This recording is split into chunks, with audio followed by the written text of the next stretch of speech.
Praise the lord. ప్రభు నామానికి మహిమ కలుగును గాక.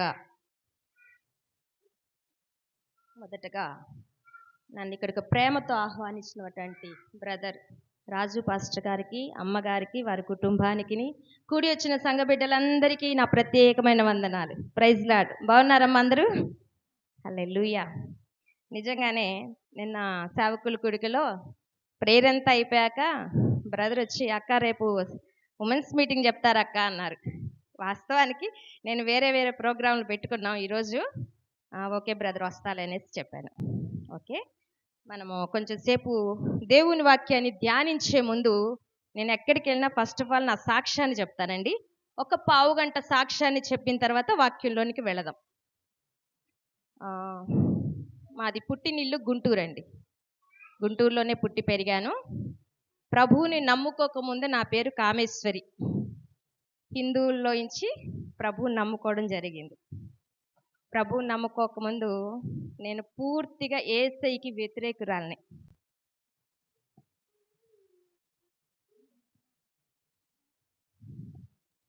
ప్రభువుని నమ్ముకోకముందు పూర్తిగా అసలు మా తాతయ్య ఫస్ట్ ఆఫ్ ఆల్ ఆ టైంలో ప్రభువుని నమ్ముకుంటే మా ఇంట్లో కూడా నేను రానిచ్చేదాన్ని కాదు. అంత వ్యతిరేకం అన్నమాట. అంటే నాకు చిన్నప్పటి నుంచి తెలియదు కాబట్టి మేము పూజించే దేవుళ్ళు వీళ్ళే రియల్, ఎవరి మతాలకి వాళ్ళ దేవుళ్ళు ఉంటారనే కాన్సెప్ట్లో నేను ఉన్నాను అనమాట. అలాగా వ్యతిరేకంగా ఉండేదాన్ని. నా ఫ్రెండ్స్ కూడా అందరూ క్రిస్టియన్స్.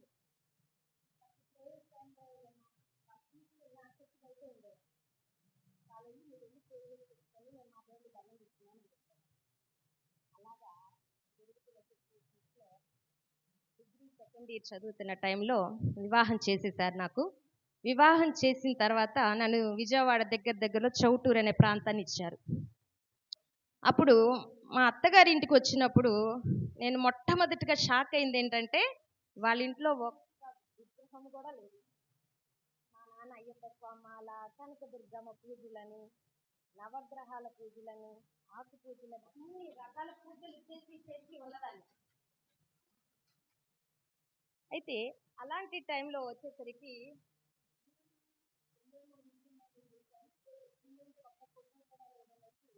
చాలా బాధపడేదాన్ని. ఆ వార్త చెప్తే, నీకు తెలియదమ్మా, మేము యేసయ్యని నమ్ముకున్న ఫ్యామిలీ మా ఇంట్లో ఉన్నారు, నేను పూజలు చేయమనేసాను.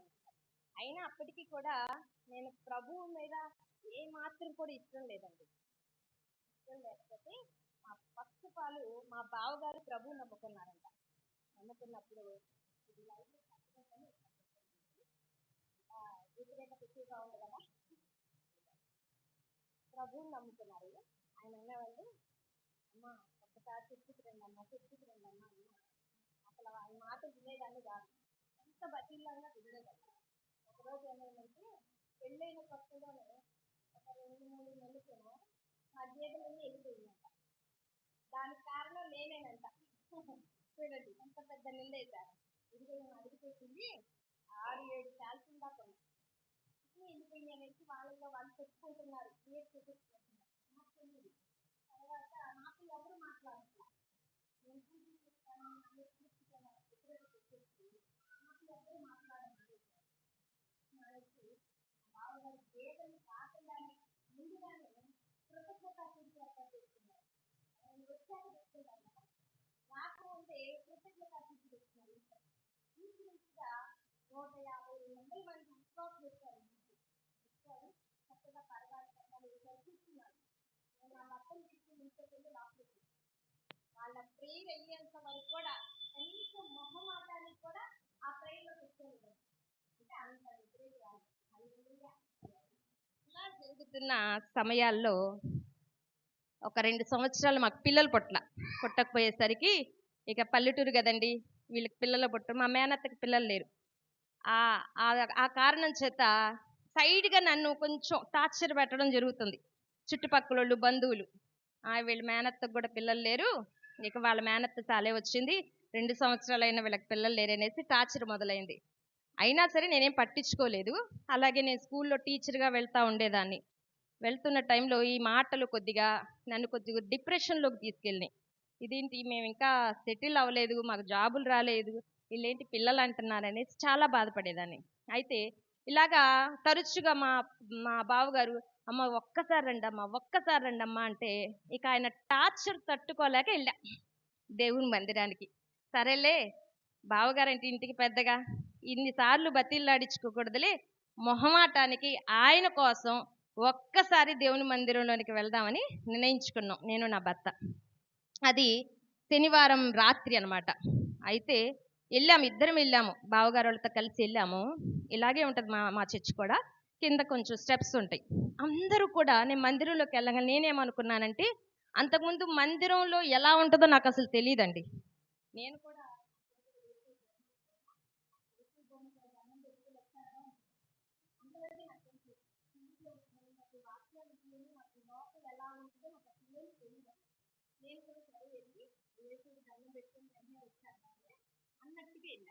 తీరా నేను మందిరంలోకి అడుగు పెట్టంగానే అందరు ఇట్లా ముసుగులు వేసుకొని మోకాళ్ళు వేసుకొని ఏడవడం ప్రారంభించారు. బాగా కన్నీటి ప్రార్థన చేస్తున్నారు. నాకు భయం స్టార్ట్ అయిపోయింది లోపల. ఇదేంటి, నేను రాక రాక దేవుని మందిరానికి వస్తూ వామ్మో ఏంటి ఇట్లా ఏడుస్తున్నారు, ఏడుస్తున్నారు, ఎవరు చనిపోయినట్టు ఏడుస్తున్నారని నాకు భయం స్టార్ట్ అయిపోయింది లోపల. కూర్చోలేకపోతున్నాను.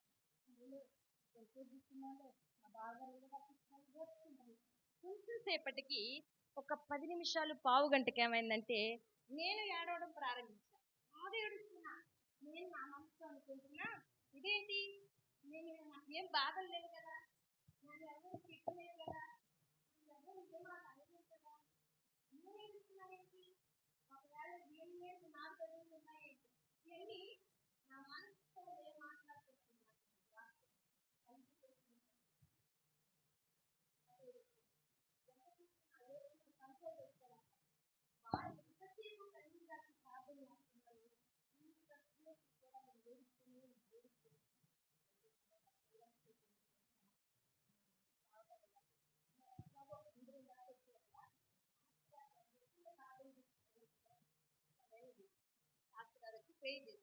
చేసిన తర్వాత బయటికి వెళ్ళిపోయిన తర్వాత నా హృదయం ఎలా ఉందంటే, ఎప్పటి నుంచో గూడు కట్టుకున్న సమస్యలన్నీ కూడా, ఎప్పటి నుంచో బాధపడుతున్న బాధలన్నీ కూడా ఒక్కసారే బయటికి వెళ్ళిపోతే ఎలాగుంటుందో అంత నెమ్మది నేను పొందుకున్నాను, అంత సమాధానాన్ని నేను పొందుకున్నాను.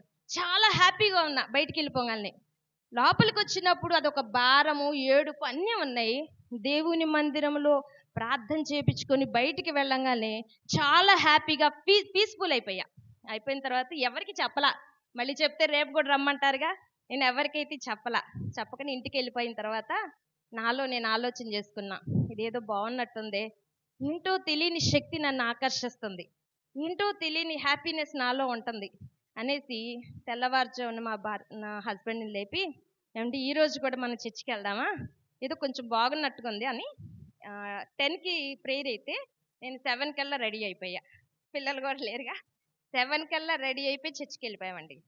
ఆ రోజు నుంచి ఒక వాక్యం ఉంది కదా, తండ్రి ఆకర్షించిందే ఎవరు కూడా ప్రభు దగ్గరికి రారు కదా, నన్ను కూడా ప్రభువే ఆకర్షించారండి. ఎవరు ఆకర్షించలా, ఎంతమంది చెప్పినా వినలేదు, కానీ దేవుని మందిరంలో శక్తి ఉంది. అలా వెళ్ళంగానే ప్రభు నన్ను ఆకర్షించుకున్నారు. ఇన్స్టాల్మెంట్లో తీసేలా నా హృదయంలో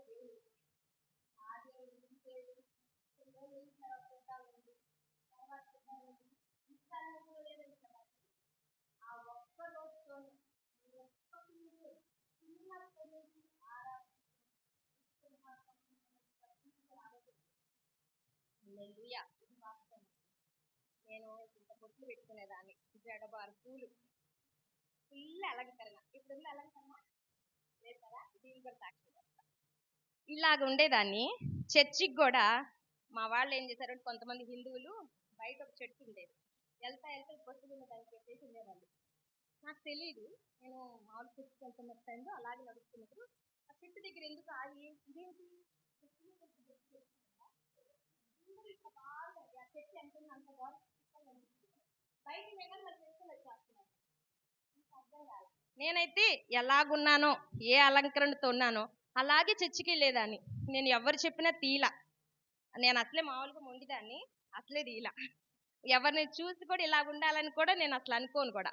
నా ఇష్టం ఏంటో నేను ఎలా ఉండాలి అలాగే ఉండాలనుకునేదాన్ని. అంత మొండిగా ఉండేదాన్ని.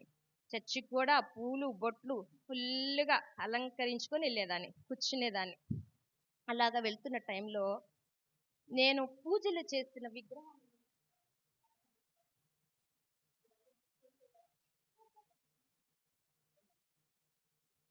నేను గుడికి వెళ్ళా.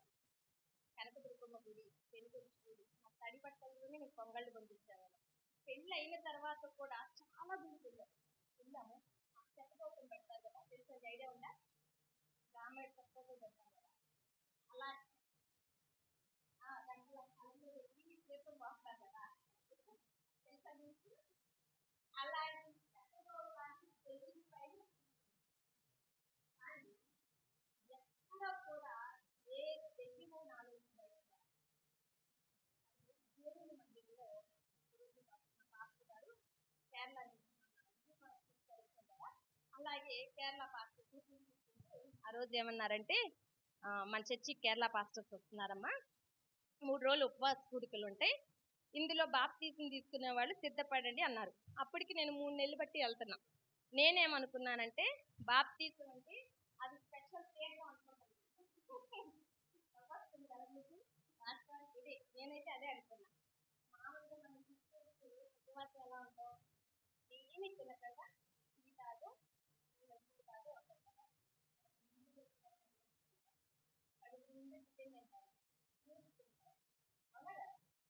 అలాంటి అయితే నేను ఆ 3 రోజులు ఏమనుకున్నానంటే నాకు తీసుకుంటారో తెలియదు, దాని గురించి ఏ వివరణ తెలియదు.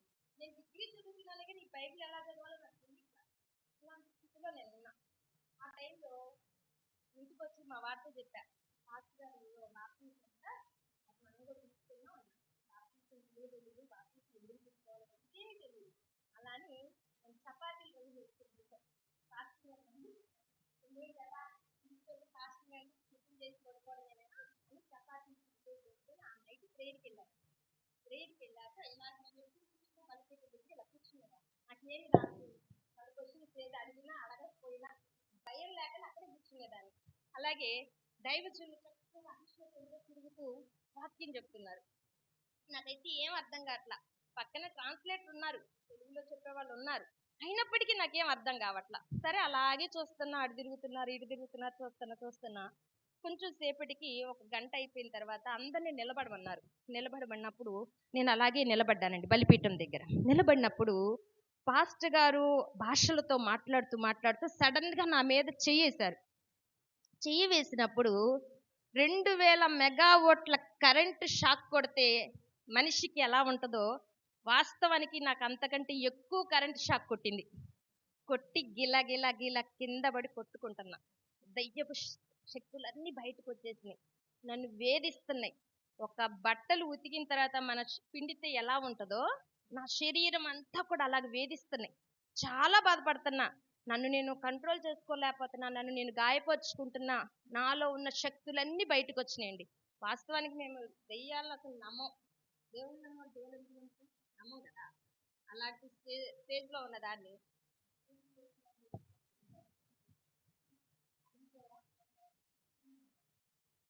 అదే వేధిస్తున్నాయి. ఆ రాత్రి 1 గంట వరకు నాతో ఉండి అందరూ ప్రార్థన చేస్తే కొంచెం రిలీఫ్ వచ్చింది, బాగానే ఉన్నా. అయితే మా పాస్టర్ గారు ఏమన్నారు, అమ్మా ఇప్పటికి 1 గంట అయింది కదా, ఎలాగో నీకు హెల్త్ బాగోలేదు కాబట్టి ఈ రాత్రి చర్చిలో నిద్ర చేసి రేపు పొద్దున్నే ఇంటికి వెళ్ళిపోదురుగా అని అన్నారు. నేను మాత్రం అస్సలు ఒప్పుకోలేదండి.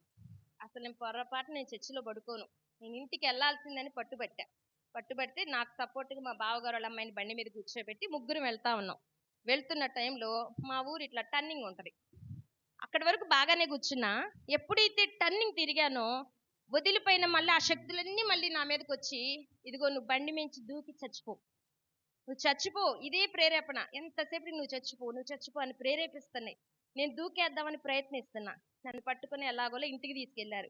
ఇంటికి వెళ్ళాక టీవీ పగిలిపోయినాయి, సామాన్లు పగిలిపోయినాయి, నా బెడ్ మంచం మంచి ఇంతెత్తు లెగిసి పడుతున్నా ఉన్నా. ఎవ్వరూ నన్ను కంట్రోల్ చేయలేకపోతున్నారు అన్నమాట. ఏనుగుల బలం అంటారు చూసారా, అంతకంటే ఎక్కువ నన్ను ఎవ్వరు కంట్రోల్ చేయలేకపోతున్నారు, ఎవరు నన్ను పట్టుకోలేకపోతున్నారు. 2-3 పట్టుకొని గట్టిగా పట్టుకొని అందరూ ప్రార్థన చేస్తున్నారు. మా పాస్టర్ గారు వాళ్ళు ప్రార్థన చేస్తున్నారు, ఇంట్లో వాళ్ళు ప్రార్థన చేస్తున్నారు. అవి నన్ను బాగా పీడిస్తుంటే నాలో ఉన్న ఆ దైవపు శక్తులు ఏమంటున్నాయంటే, నువ్వు అర్జెంటుగా ఇంట్లోంచి వెళ్ళిపో, నువ్వు రోడ్డు మీదకి వెళ్ళిపో, నువ్వు చచ్చిపో అని ప్రేరేపిస్తున్నా. నేనేమన్నానంటే, నాకు ఒక తలంపు వస్తుంది, ఇదేంటి నేను ఇలా చేస్తున్నానేంటి, నేను చదువుకున్నా కదా, పిచ్చిదల్లా చేస్తున్నానేంటి అని నాతో నేను మాట్లాడుకుంటున్నా. కానీ నా ఆలోచన శక్తిని పని చేయకుండా చేస్తున్నాయి అవి. అలాంటి టైంలో అప్పటికి 2-3 అయిందండి టైం కూడా. అయినప్పుడు నేను వాష్రూమ్కి వెళ్ళాలి అనేసి అన్నా. ఆ టైం కట్టికి చీకటి, అసలు నేను చీకట్లో నడవడానికి నాకు భయం. అలాంటిది కట్టికి చీకటి అయినప్పటికీ నేను పరిగెత్తుకుంటూ రోడ్డు మీదకి వెళ్ళిపోయానండి. అందరినీ విదిలించుకొని రోడ్డు మీదకి వెళ్ళిపోయా చనిపోదామని. ఆ టైంలో నా భర్త గబగబా వచ్చి నన్ను పట్టుకున్నాక, ఆ కేరళ పాస్టర్ గారికి నైట్ 3-4 అవుతుంది అనుకుంటా, ఫోన్ చేసి, అమ్మా ఈ బిడ్డ కొరకు ప్రార్థన చేయండి, మా వల్ల కావట్లేదు, మేము కంట్రోల్ చేయలేకపోతున్నాం. మా ఊరి నుంచి ప్రార్థనకి వెళ్ళాలంటే 4 కిలోమీటర్లు.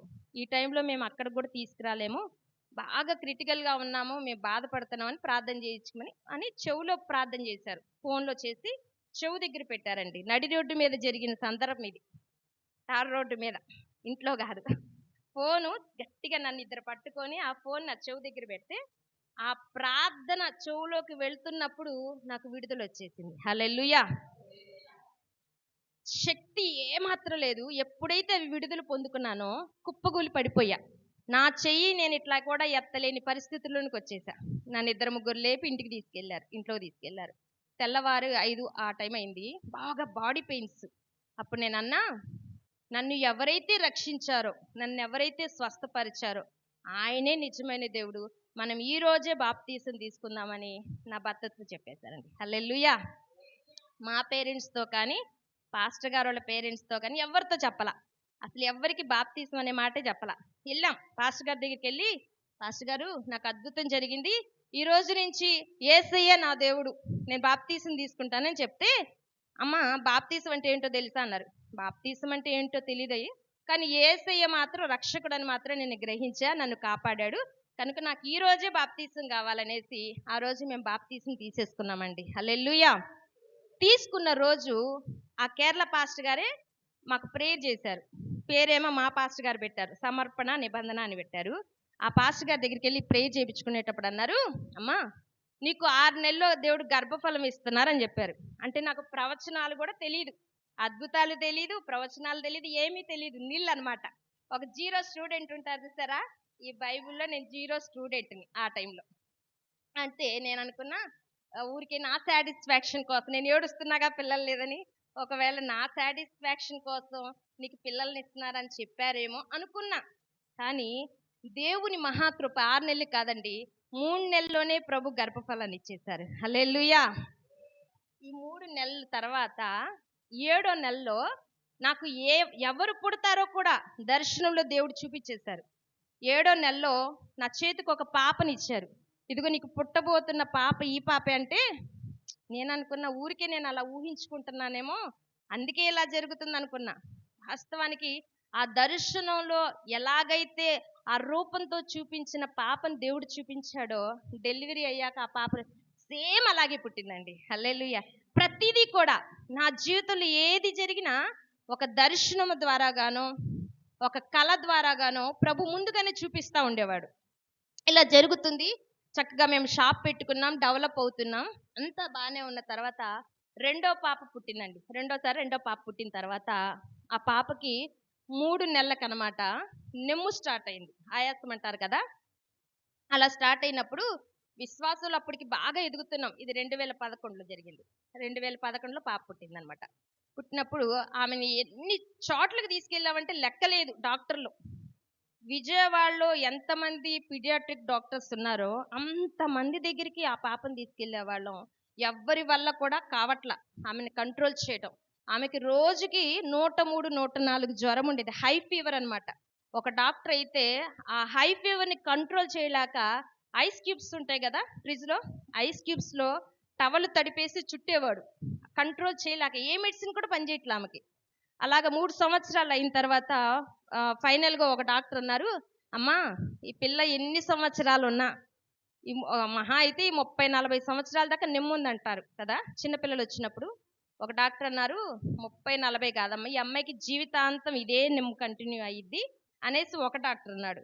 ఫైనల్గా ఇంకో డాక్టర్ దగ్గరికి వెళ్తే ఆ పాపకి టీబీ టెస్ట్ చేశారు. నెమోనియా టెస్ట్ చేసిన తర్వాత ఆయన అన్నారు, అమ్మ ఇంకొక నెల రోజుల్లో ఈ పాపకి టీబీ కూడా అటాక్ అయిపోద్ది, నెమోనియా కాస్త ముదిరిపోయి టీబీ దాకా వచ్చేసిందంట.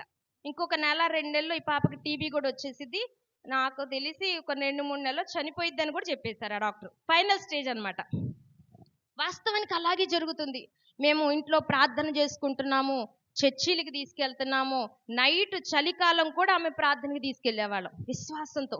ఈ రోజన్నా నా దేవుడు స్వస్థపరుస్తాడేమో, ఈ రోజన్నా నా దేవుడు స్వస్థపరుస్తాడేమోనని విశ్వాసంతో ఉండేవాళ్ళం. తీసుకెళ్తున్న టైంలో ఆ పాపకు కూడా పరిస్థితి ఇంకా ఎక్కువగా ఉండేది. ప్రతి రాత్రి వామిటింగ్స్, ఆయాసము. మా దగ్గర ఇన్ని మెడిసిన్స్, నెబులైజర్ అన్నీ ఉండేవి, కానీ ఏది ఆమెకు పనిచేసేది కాదు. ఇలా జరుగుతున్న తరుణంలో ఒకరోజు హై ఫీవర్, హాస్పిటల్కి వెళ్ళినా తగ్గల. వాళ్ళ ఇంటికి తీసుకెళ్ళిపోమన్నారు. సరే ఇంటికి తీసుకొచ్చాం.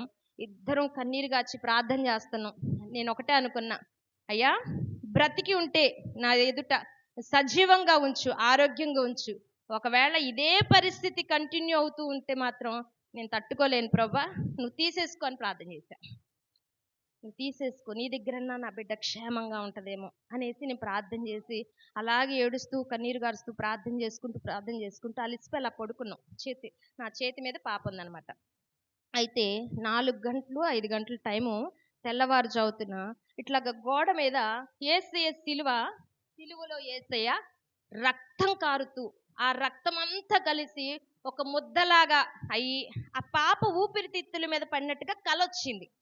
నేను అనుకున్నా, ఉలిక్కిబడి లేచి నేను అలా ఊహించుకుంటున్నానేమో, నిజంగా అలా జరిగితే ఎంత బాగుండు, నిజంగా ఆ రక్తం వచ్చి నా బిడ్డ ఊపిరితిత్తులు ముట్టుకుంటే ఎంత బాగుండు, స్వస్థత వచ్చిద్ది అనుకుంటున్నా. ఈలోగా ఆ నైట్ నా పాపకి 104 జ్వరం అన్నా కదండి, పాప ఒళ్ళు చల్లగా అయిపోయింది. చల్లబోయేసరికి నా భర్తను లేపి, ఇదిగోండి దర్శనం వచ్చింది, పాప ఒళ్ళేమో చల్లగా ఉంది, మనం తెల్లవారుజామున ఇంకో డాక్టర్ దగ్గరికి వెళ్ళి ఒకసారి చూపిద్దామండి అనేసి, డాక్టర్స్ ఇచ్చిన ఫైల్స్ ఉంటాయి కదా, ఇన్ని ఫైల్స్ ఉన్నాయి నా దగ్గర, అన్నీ తీసుకొని చిన్నారి హాస్పిటల్ తెలుసా మీకు విజయవాడ, ఆ హాస్పిటల్ దగ్గరికి వెళ్ళామండి. 6 గంటలకే హాస్పిటల్ కూడా ఓపెన్ అవ్వకముందే వెళ్ళి మెట్ల మీద కూర్చున్నాం పాపని తీసుకొని. వెళ్ళిన తర్వాత ఫస్ట్ ఓపి మాదే. వెళ్ళాక సార్ రాగానే ఈ ఫైల్స్ అన్నీ ఇంతకంటే ఇంకెక్కువే ఉన్నాయి. సార్ ఈ ఫైల్ చూడండి, సార్ ఈ ఫైల్ చూడండి, పలానా డాక్టర్ ఈ మాట అన్నారు, పలానా డాక్టర్ ఈ సమస్య అన్నారు, ఇవన్నీ ఫైల్స్ అన్ని ఒకసారి చూడండి సార్ అనేసి అంటే ఆ డాక్టర్ గారు అన్నారు, అమ్మా అర్జెంటుగా ఈ ఫైల్స్ అన్ని తీసి డస్ట్బిన్లో పడే అంటున్నారు. నేనేమో ఒక్కొక్క టెస్ట్కి 10,000-20,000 రూపాయలు ఖర్చు పెట్టా, ఆయనేమో డస్ట్బిన్లో పడేయమంటున్నాడు. నాకు కొంచెం బాధ వేసింది. అయినా సరే సార్ ఒక్కసారి చూడండి సార్, ఆ రిపోర్ట్లు ఒకసారి చూసి ట్రీట్మెంట్ చేయండి సార్ అని బతిమలాడుతుంటే మొత్తం ఆయనే పాడేసి పాపని మొత్తం టోటల్ చెకప్ చేశాడు. చేసి అమ్మ నీకేమైనా పిచ్చా ఏంటి, పాపకు అసలు ఏ ప్రాబ్లం లేదంటున్నాడు. హల్లెలూయా, ఇది వాస్తవమేనండి. పాపకు అసలు ఏమీ లేదు, జ్వరము లేదు, నెమ్ము లేదు, ఏమీ లేదు. ఆరోగ్యంగా ఉన్న పాపని తీసుకొచ్చి టెస్ట్ చేయి నన్ను ఇసుకిస్తున్నావేంటి అనేసి ఒక రూమ్ ఇచ్చి ఊరికే 2 రోజులు ఉన్నాం హాస్పిటల్లో. హల్లెలూయా. ఆ రోజు మొదలుకొని ఈ రోజు వరకు నిజంగా పాపకి ఏ సమస్య లేదండి. ఇప్పుడు 14వ సంవత్సరం వచ్చింది. హల్లెలూయా. డీప్ ఫ్రిడ్జ్ లో వాటర్ తాగిద్ది, ఏ నీళ్ళు, చలికాలంలో కూడా ఐస్లు తినిద్ది, ఏ ప్రాబ్లం లేదు. ఆ స్వస్థత ఎవరు ఇచ్చారంటే ప్రభు ఇచ్చారు. అయిపోయినాయి నా కష్టాలు, నా బాధలు అన్నీ తీరిపోయినాయి. Well settled. షాప్ కూడా పెద్ద షాప్ మాది. ఈ చర్చికి ఇంత ఉంటుంది అనమాట, షోరూమ్ టైప్లో ఉంటుంది. నేను నా భర్త కూడా అమ్మినా ఇంకా వర్కర్స్ని పెట్టుకునే అంతగా మేము డెవలప్ అయిపోయాం.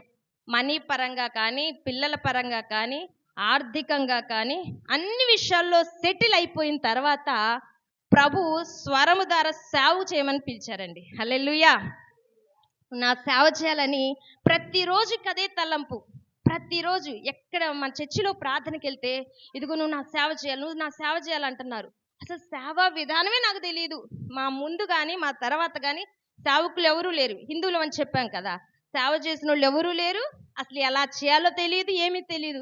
ప్రభు ఏమో నువ్వు సేవ చేయాలి అంటున్నారు. నేను అనుకున్నా, నేను ఒక్కదాన్ని ఎలా సేవ చేస్తాను ప్రభువా, నాకు అసలు ఏమీ తెలీదు, కనీసం ఇలా సాక్ష్యం చెప్పడం కూడా నాకు రాదు, నాకు భయం, ఎలా చెప్పాలి ప్రభు, నాకేం తెలియదు, నా వల్ల కాదంటున్నా. నేను ఇక వేరే ప్రార్థన చేయలేకపోతున్నానండి. ప్రతిరోజు నువ్వు సేవ చేయి, నువ్వు సేవ చేయి, సేవ చేయి. కొన్ని రోజులకి ఇదే తలంపు నా భర్తకు కూడా ప్రభు ఇచ్చేశారు. ఆయన షాప్కి వెళ్తున్నారు, చర్చికి వెళ్తున్నప్పుడు ఆయనకు కూడా ఇదే ప్రేరేపణ. ఇవన్నీ కాదు, నువ్వు సేవ చేయాలి, నువ్వు సేవ చేయాలి, ఆయనకి ప్రేరేపణ. ఒకరోజు అన్ఎక్స్పెక్టెడ్గా మా పాస్టర్ గారు, మీలో సేవకు సిద్ధపడిన వాళ్ళు నిలబడానంటే మాకు తెలియకుండానే ఇద్దరు నిలబడిపోయాం. ఒక పక్క నేను నిలబడిపోయా, ఒక పక్క నా భర్త నిలబడిపోయాక మేము ఆశ్చర్యపోతున్నాం. ఇదేంటి, నా భర్తకి తలంపు వచ్చిన సంగతి నాకు చెప్పలేదు, నాకు తలంపు వచ్చిన సంగతి నా భర్తకి చెప్పలా. ఈమె పర్సనల్గా ప్రే చేసుకుంటున్నాం. కానీ ఇద్దరికి కూడా దేవుడు ఒకేసారి ప్రేరేపణ ఇచ్చి సంఘంలో నిలబెట్టాక సేవ చేయమన్నారు. ఇప్పుడు సేవ ఎలా చేయాలి చెప్పమంటారా? అన్నీ విడిచిపెట్టి చేయాలి. ఏం విడిచిపెట్టి? ఆస్తులు విడిచిపెట్టాలి, సంపాదించుకునేవి విడిచిపెట్టాలి, అన్నీ విడిచిపెట్టాలి. పాసిబుల్ అయిద్దా? అసలు ఏమి ఒక విశ్వాసం కూడా లేదు, 10 రూపాయలు కానుక కూడా రాదు. ఆ ప్రాంతానికి వెళ్ళి సేవ చేయమంటున్నారు. మీరైతే చేస్తారండి? చేయలేం కదా, అలా కష్టం కదా. కానీ మేము చేసాం.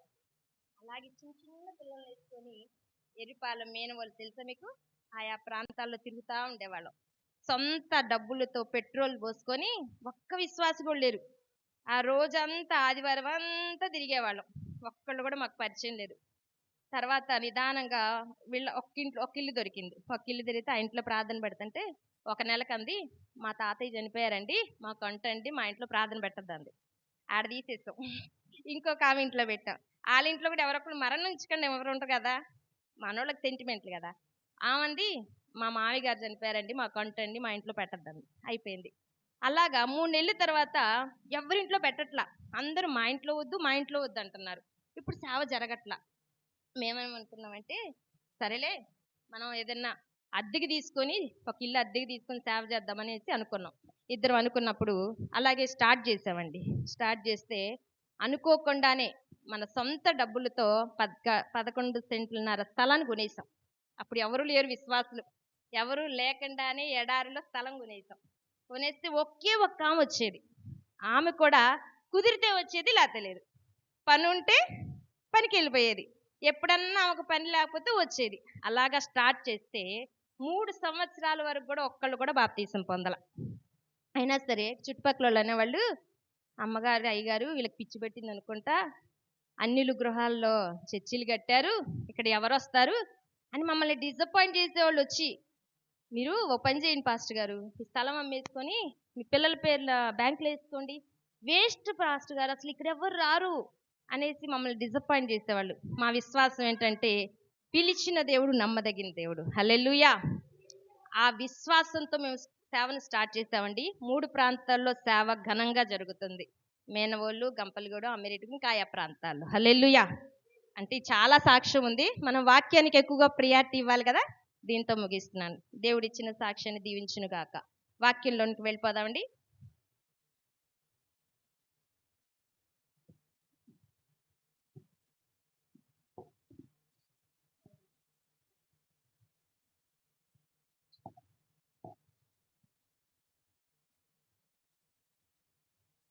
లూకా సువార్త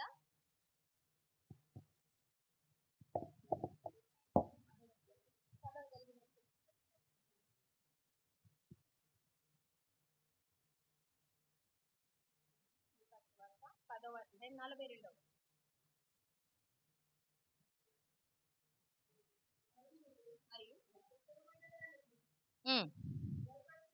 మరియు ఉత్తమమైన దానిని ఏర్పరచుకొనెను. మరియు కాదు కదమ్మా అక్కడ, మరియా ఉత్తమమైన దానిని ఏర్పరచుకొనెను, అది ఆమె యొద్ద నుండి తీసివేయబడదని ఆమెతో చెప్పెను. చిన్న ప్రార్థన చేసుకున్న కళ్ళు. పరిశుద్ధుడా, ఘనుడా, గొప్ప దేవా, నీ ఘనమైన నామానికి స్తోత్రాలు చెల్లిస్తున్నాం తండ్రి. ఈ రాత్రికాల సమయంలో నాయన నీ దాసురాల్ని జ్ఞాపకం చేసుకోండి నాయన. నీ సిలువ చాటును మరుగుపరచండి, నా మాటలు మరుగుపరచండి, మీ వాక్కును బయలుపరచండి. నీ బిడ్డల కొరకు ఏ వర్తమానంనైతే సిద్ధపరిచారో ప్రభా, తేటగా సూటిగా అరమరిక లేకుండా నీ బిడ్డలతో మీరు మాట్లాడండి అయ్యా. నువ్వు మాట్లాడితే మేమందరము బ్రతికించబడతాం ప్రభా. నీ మాటలో జీవం అన్నది, ఆ జీవము చేత మమ్మల్ని అందరినీ నింపి సహాయం చేయమని యేసు నామములో అడుగుచున్నాము తండ్రి, ఆమేన్. మరొకసారి ఇంకొకరు చదవండమ్మా. 10:42. మరియా ఉత్తమమైన దానిని ఏర్పరచుకొనెను, అది ఆమె యొద్ద నుండి తీసివేయబడదని ఆమెతో చెప్పాను. ఈ మాట చెప్పింది ఎవరండి? మరీ చెప్పిందా? ఎవరు చెప్పారు ఈ మాట? యేసు ప్రభువారు మరియ గురించి సాక్ష్యం చెప్తున్నారు. ఎవరి గురించండి? ఒక మనిషి కాదు సాక్ష్యం చెప్తుంది. ఎవరు చెప్తున్నారు? యేసు ప్రభువారే ఒక మరియ గురించి సాక్ష్యం ఏమంటున్నారన్న తెలుసా? ఈమె ఉత్తమమైనది ఎన్నుకొన్నదంట.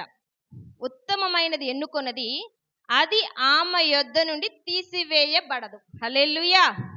ఉత్తమమైనది అంటే మంచిది కదండి, మంచిది. ఆమె ఒక మంచి మార్గాన్ని ఎన్నుకున్నదంట అని వాళ్ళ అక్క మార్త కాదు సాక్ష్యం చెప్తుంది, వాళ్ళ సహోదరుడు లాజరు కాదు సాక్ష్యం చెప్పుతుంది, వాళ్ళ ఇంటి వారు కాదు, వాళ్ళ గృహస్థులు కాదు, వారి బంధువులు కాదు, లేకపోతే వాళ్ళ ప్రాంతంలో నివసిస్తున్న వ్యక్తులు కాదు ఈ మాట చెప్తుంది.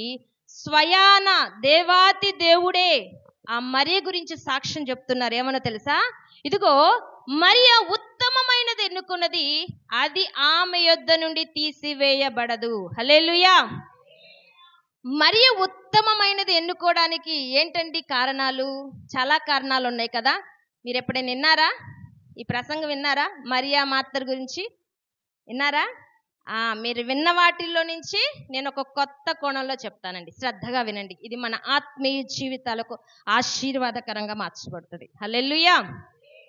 మరియా ఉత్తమమైనది ఎన్నుకోవడానికి గల కారణాలు ఏంటంటే, ఆమె భవిష్యత్తు కాదు, ఆమెకి ముందు జరిగిన సంఘటనలు ఒక్కసారి మనం జ్ఞాపకం చేసుకోవాలి.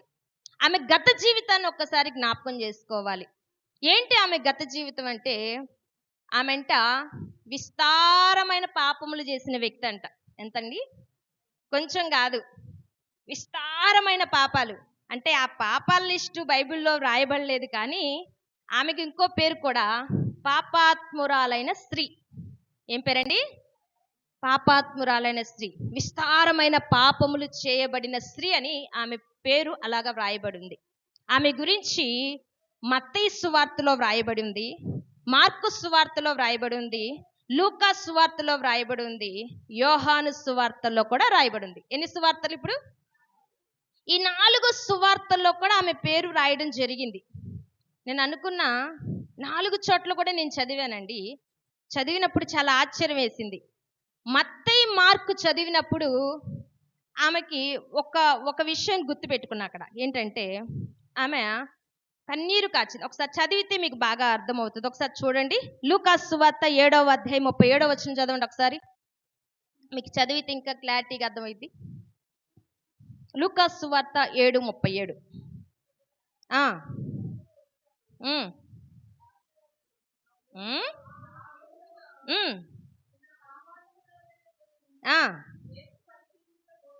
యేసు పరిసయ్యునింట భోజనమును కూర్చొని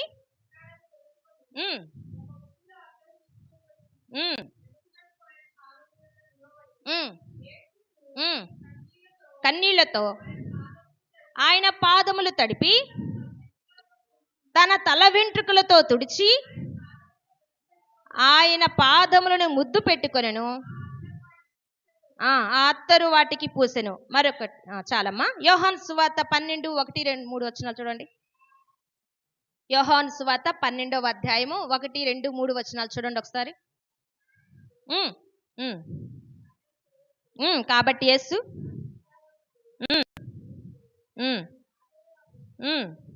అమ్మా, యోహాను సువార్త 12వ అధ్యాయమేనా? 1, 2, 3.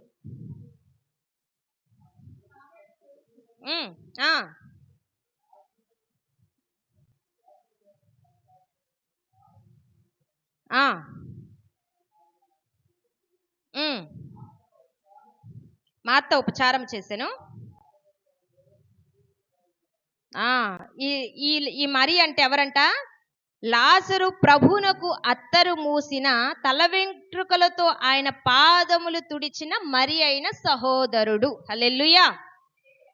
ఈ 4 సువార్తల్లో వ్రాయబడిన మాట చూస్తే ఆమెంట ప్రభువుని విస్తారంగా ప్రేమించిందంట. ఎంతండి?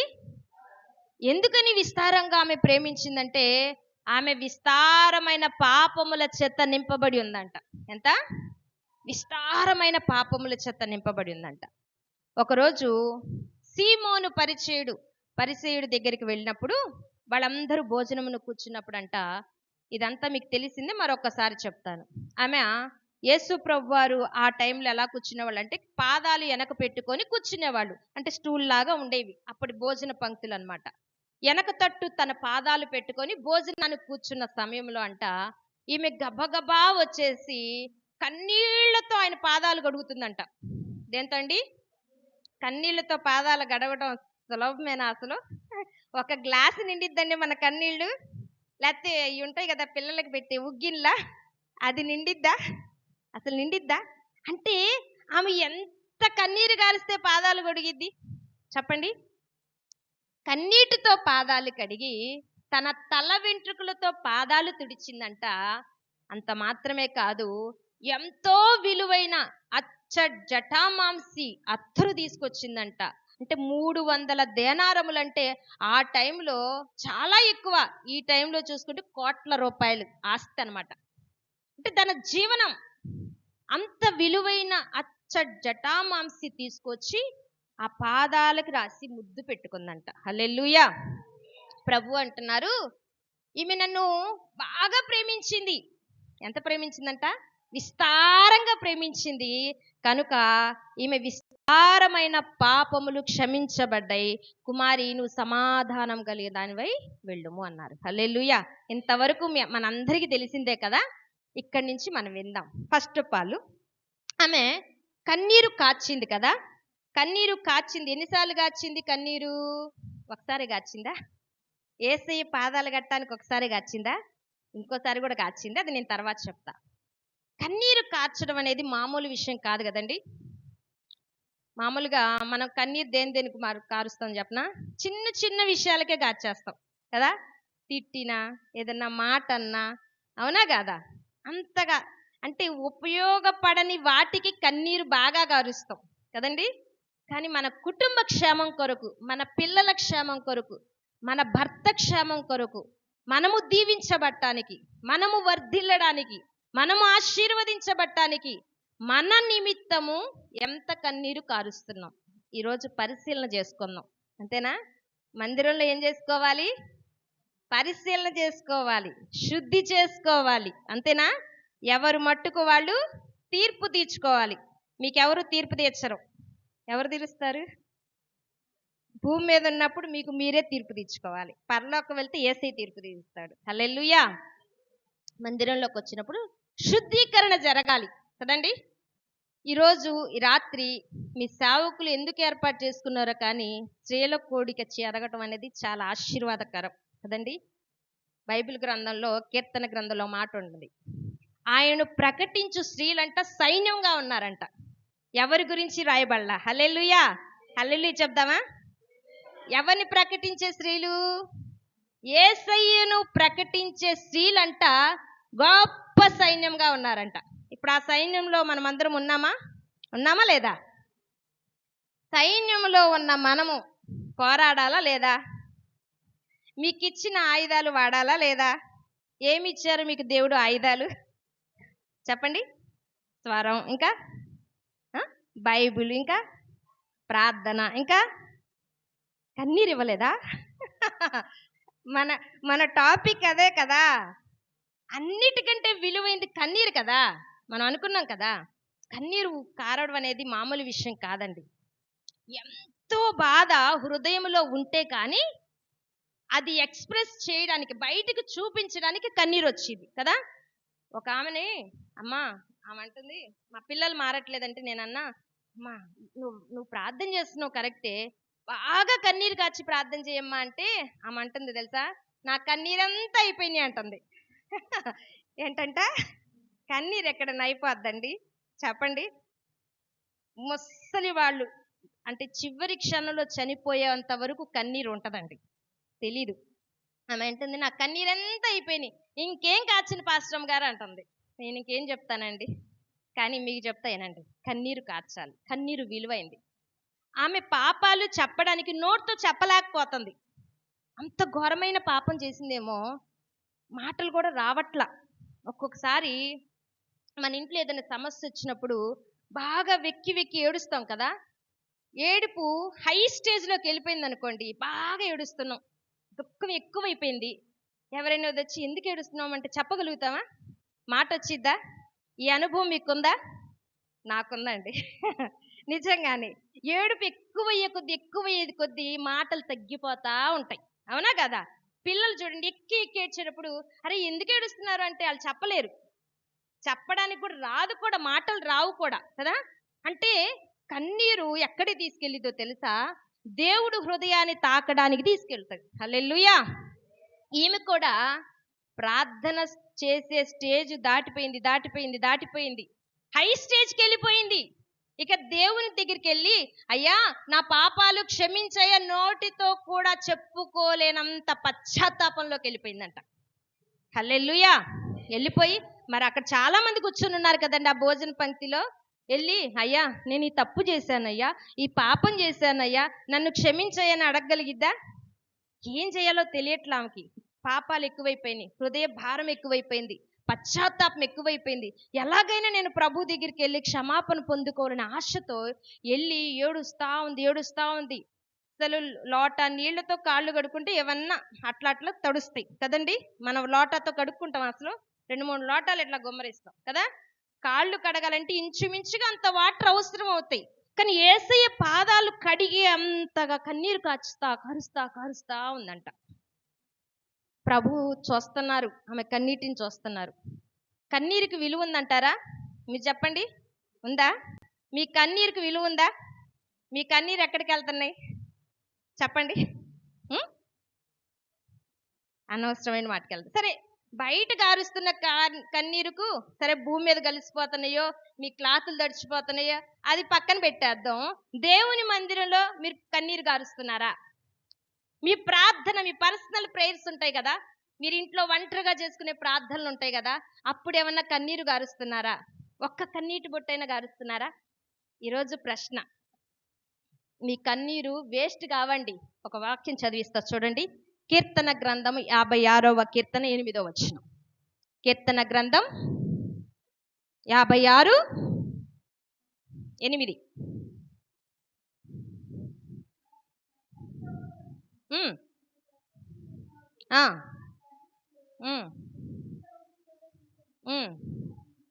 నా సంచారములు నీవు లెక్కించి ఉన్నావు, నా కన్నీళ్లు నీ బుడ్డిలో నుంచబడి ఉన్నది, అవి నీ కవిళ్ళలో కనబడును గదా. అక్కడ కవిళ్ళలో అని ఉందా? పైన నెంబర్ ఒకటి వేసింది చూడండి, ఉందా? దాన్ని ఫుట్ నోట్లో ఏముంది?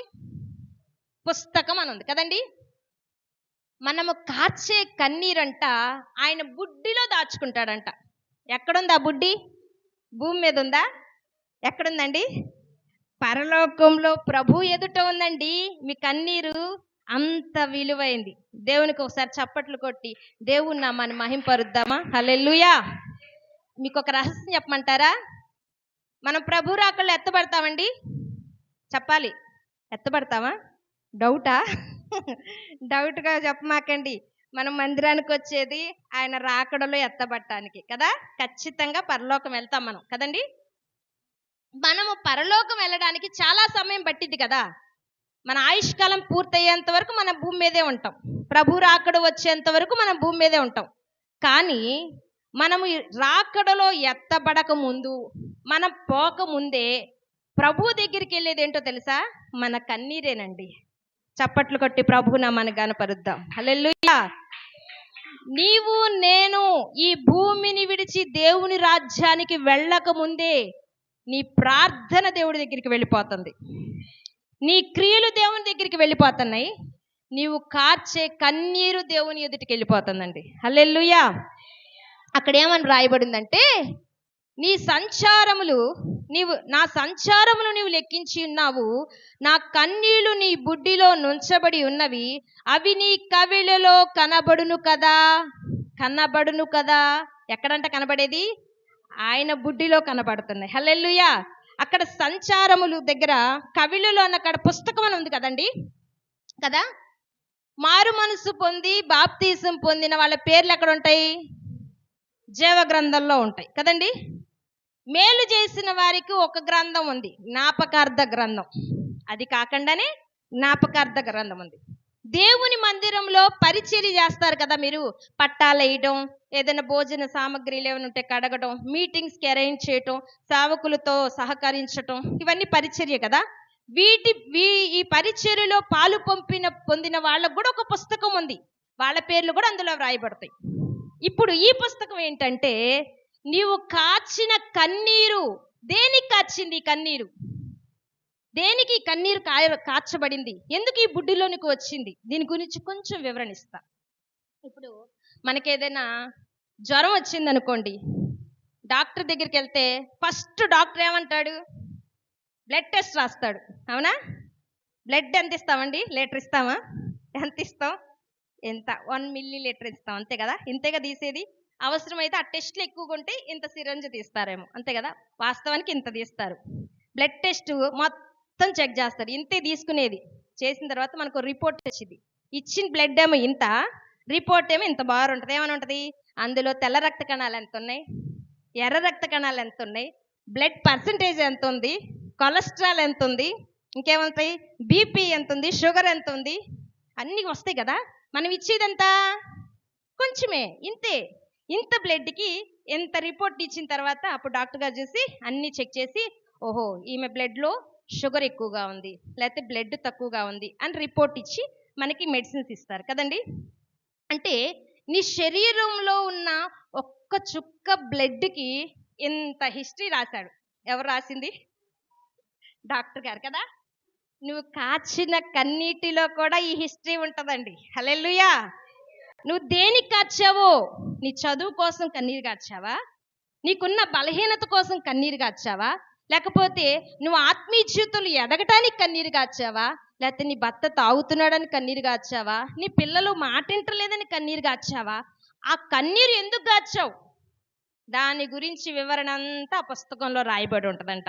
చప్పట్లు కొట్టి ప్రభు నామాన్ని కనపరుద్దామా? అర్థమైందండి? ఇప్పుడు మీరు కన్నీరు కారుస్తారా, కార్చరా? నేను ఆడమంటే ఆడమ్మాకండి, దైవీకమైన ఏడుపు కావాలి మనకి. హల్లెలూయా. అందుకే ఇర్మియా ఒక పని చేశాడు, చూడండి ఒకసారి. ఇర్మియా 9వ అధ్యాయము 17వ వచనం చూడండి ఒకసారి. ఇర్మియా 9:17, 17 నుంచి 20 దాకా చదవండి స్పష్ట. ఇలాగ సెలవిచ్చుచున్నాడు, ఆలోచింపుడి. ఏ స్త్రీలంట? రోదనము చేయి స్త్రీలను కనుగొనండి, వారిని పిలువనంపుడి. తెలివి గల స్త్రీలను కనుగొనుడి, వారిని పిలువనంపుడి.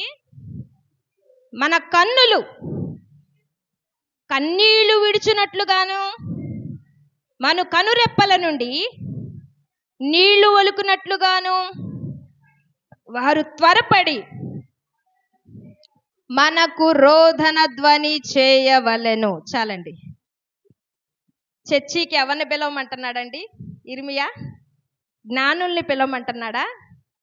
అరే రే అక్కడ చదువుకున్న వాళ్ళని పిలవండి అంటున్నాడా? అరే రే అక్కడ బలవంతులు ఉన్నారు, చర్చికి పిలవండి అంటున్నాడా? అరే అక్కడ భూస్వామి, ఆసామి, ఎమ్మెల్యేలు, ఎంపీలు వాళ్ళు ఉన్నారు, పిలవండి అంటున్నాడా? లేకపోతే తెల్లగా ఉన్నోళ్ళని పిలవమంటున్నాడా? లావుగా ఉన్నోళ్ళని పిలవమంటున్నాడు? ఎవరిని పిలవమంటున్నాడు? రోదనము చేయు స్త్రీలా, పురుషులా? ఏ పురుషులు ఏడవరా? చెప్పాలి. పురుషులు ఏడుస్తారా, ఏడవరా? ఎక్కువ ఏడుస్తారా, తక్కువ ఏడుస్తారా? చాలా తక్కువ ఏడుస్తారు కదా. మనం గమనిస్తున్నాం కదా, మన ఇళ్ళల్లో ఎవరైనా చనిపోయినా అసలు వాళ్ళు ఏడవరు, మనమే ఏడుస్తాం బాగా కదా.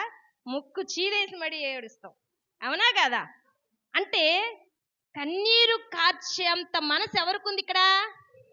స్త్రీలకే ఉంది. అందుకే దేవుడు ఆయన సైన్యంలో నిన్ను నన్ను చేర్చుకున్నాడు. చప్పట్లు కొట్టి ప్రభు నామాన్ని గణపరుద్దాం. ప్రభు సంఘాన్ని స్త్రీతో పోల్చారు కదండి. ఇప్పుడు ఆ సంఘాన్ని స్త్రీతో పోల్చిన ఈ సంఘంలోనికి ఎవరిని పిలవమంటున్నాడు తెలుసా? రోదనము చేయు స్త్రీలను పిలవండి. ఎవరినంట? రోదనం చేయడానికి ఇక్కడికి వచ్చి ఏడవమని అర్థం. ఇష్టపడతారండి? ఇష్టపడతారు అసలు ఏడవడానికి? అసలైతే ఇష్టపడరు. కానీ రోదనము చేయు స్త్రీలంటే ప్రభువుకి ఇష్టం. హల్లెలూయా. మన భర్తకి ఇష్టం ఉండకపోవచ్చు ఏడిస్తే, ఎప్పుడు ఏడుస్తూనే ఉంటది. బయటికి వెళ్ళి నేర్చిది, ఇంటికి వచ్చి నేర్చిది, ఏది కొనకపోయినా ఏడుస్తూనే ఉంటుందని నా భర్త తిట్టొచ్చు కదండి. మన పిల్లల్ని తిట్టొచ్చు, ఎప్పుడు ఏడుస్తూనే ఉంటావురా, ఎప్పుడు ఏడుపు మొహమేరా అని జనరల్గా మనం తిడతా ఉంటాం కదండి. అది లోకానుసారమైన ఏడుపు. హల్లెలూయా. కానీ దైవికమైన ఏడుపు అంట మన పరలోకానికి తీసుకువెళ్తుందంట. హల్లెలూయా. ఆమె విస్తారమైన పాపములు క్షమించబట్టానికి ఆమె వాడిన ఆయుధం ఏంటో తెలుసా? చాలా సింపుల్. కన్నీరండి, కన్నీరు. ఇప్పుడు మిమ్మల్ని ఒక్క 10 నిమిషాలు ఏడమంటే ఏడుస్తారా? మీకు డబ్బులు ఇస్తానండి, 1,00,000 రూపాయలు ఇస్తా, ఏడుస్తారా? ఎవ్వరు ఏడవరు కదండి. కన్నీరు అంత విలువైనది. మన బాధ తీవ్రత పెరిగే కొద్దీ అప్పుడు కన్నీరు వస్తుంది కదా. ఆమె విస్తారమైన పాపములు క్షమించబట్టానికి, ఆమె ప్రభు హృదయంలో ఒక స్థానాన్ని సంపాదించుకోవడానికి ఆమె వాడిన ఆయుధం చాలా సింపుల్. ఏడుస్తూనే ఉందంట, ఏడుస్తూనే ఉందంట. ఏమీ చెప్పట్లా. చుట్టుపక్కల వాళ్ళు అనుకుంటున్నారు, అక్కడ కూర్చున్న వాళ్ళు, ఇదేంటి పాపాత్మరానికి వచ్చి ఇట్లా ఏడుస్తుంది ఏంటి, చిచ్చి ఎందుకు వచ్చింది అనుకుంటున్నారు చుట్టుపక్కల వాళ్ళు. ఆమె ఏడ్చే కన్నీరు ప్రభు చూస్తున్నాడు. ఈరోజు నీ సంఘంలో నువ్వు ఏడుస్తున్న ఏడుపు దేవుడు చూస్తాడు. నీ గృహంలో ఏడుస్తున్న ఏడుపును దేవుడు చూస్తాడు. నువ్వు ముసుగు వేసుకొని ఏడుస్తూ ఉంటావు చూసావా, దేవుడు చూస్తాడు. నువ్వు పొలంలోకి వెళ్ళినప్పుడు నీకు బాధ కలిగినప్పుడు ఏడుస్తావు చూసావా, దేవుడు చూస్తాడు. మనుషులు చూడాల్సిన అవసరం లేదు. వచ్చి ఏం మరలేదమ్మా, ఏడవ మాకమ్మా అని ఎవ్వరు ఓదార్చిన అవసరం లేదు. నీ ఓదార్పు దేవుడే ఇస్తాడు. హల్లెలూయా. ఈరోజు ఒక విద్యను మనం నేర్చుకుందాం. ఇరిమియా అంటున్నాడు, రోదనము చేయు స్త్రీలను పిలవనంపండి, వాళ్ళ కన్నీళ్ళు ఎప్పుడు అంట కన్నీళ్లతో ఒలుగుతా ఉండాలంట. హల్లెలూయా. అంటే దేవుడు తన సంఘానికి కూడా ఎవరిని పిలవమంటున్నాడు? రోదనము చేయు స్త్రీలను పిలవనంపండి. ఈరోజు సంఘాలు ఎలా ఉన్నాయి తెలుసండి? చాలా ట్రెడిషనల్గా మారిపోయింది కదండి. అసలు కన్నీటి ప్రార్థనే మర్చిపోయారు అందరూ. ఇప్పుడున్న విశ్వాసులు మరీ ఘోరం. మా టైంలో అన్న కొద్ది కన్నీరు గారి ప్రార్థించారు. ఇప్పుడున్న వాళ్ళు మరీ స్టైలిష్గా వస్తున్నారు. కింద కూడా కూర్చోట్ల కుర్చీలు వేయాలి, అన్ని బాగున్నా కుర్చీ వేయాలి. పోనీలే నడు నొప్పో కాళ్ళు నొప్పో అంటే కుర్చీలు వేస్తాం. వృద్ధులంటే అన్ని బాగున్నా కుర్చీలు వేయాలి. ఎందుకంటే వాళ్ళ చీర నలిగిపోద్ది, వాళ్ళ డ్రెస్ సెన్స్ పాడైపోద్ది, వాళ్ళ మేకప్ పోద్ది. ఏడిస్తే అద్దుకోవాలి. ఏమద్దుకోవాలి? ఏడిస్తే మేకప్ పోదండి, పైసా లేదా? అందుకు కూడా ఏడవట్లా, అఫీషియల్గా ఖర్చు తెచ్చుకుంటున్నారు. అంటే ఏడుపు కన్నీరు డ్రాప్ కూడా మేకప్ని చెరిపేస్తుంది కదా. అలాంటి వాళ్ళు తయారైపోయారు సంఘాలు. శాస్త్రమైన గింజలు లేరు ఇప్పుడు, అంతా రాలుగాళ్ళే అంటారు కదా, తుప్ప తాలు గింజలు ఎక్కువైపోయింది, ఒరిజినల్ తక్కువైపోయింది. అవునంటారా కాదంటారా? మీరు గమనించండి. అలంకరణలు లేనిది స్టేజీ ఎక్కట్లా, ఇస్తున్నారా?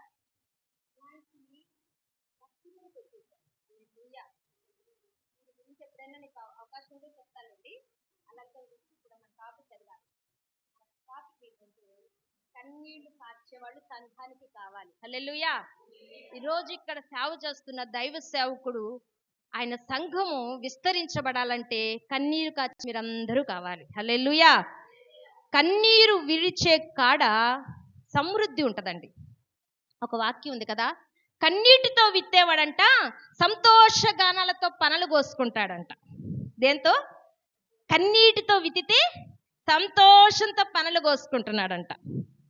ఈ స్థలములో మహిమగల సంఘం ఏర్పడాలంటే, రాకడలో మహిమగల సంఘము దేవుని రాజ్యానికి చేరాలంటే ఇక్కడ నువ్వు కన్నీటితో విత్తాలి. దేంతో విత్తాలండి? కన్నీటితో విత్తాలి. నీ మట్టుకు నువ్వే ప్రార్థన చేసుకోక నలుగురికి చెప్పండి దేవుడి గురించి. సమయం లేదండి, ప్రభు రాకడ అతి సమీపంగా ఉన్నది. ఇంకొక విషయం చెప్పమంటారా?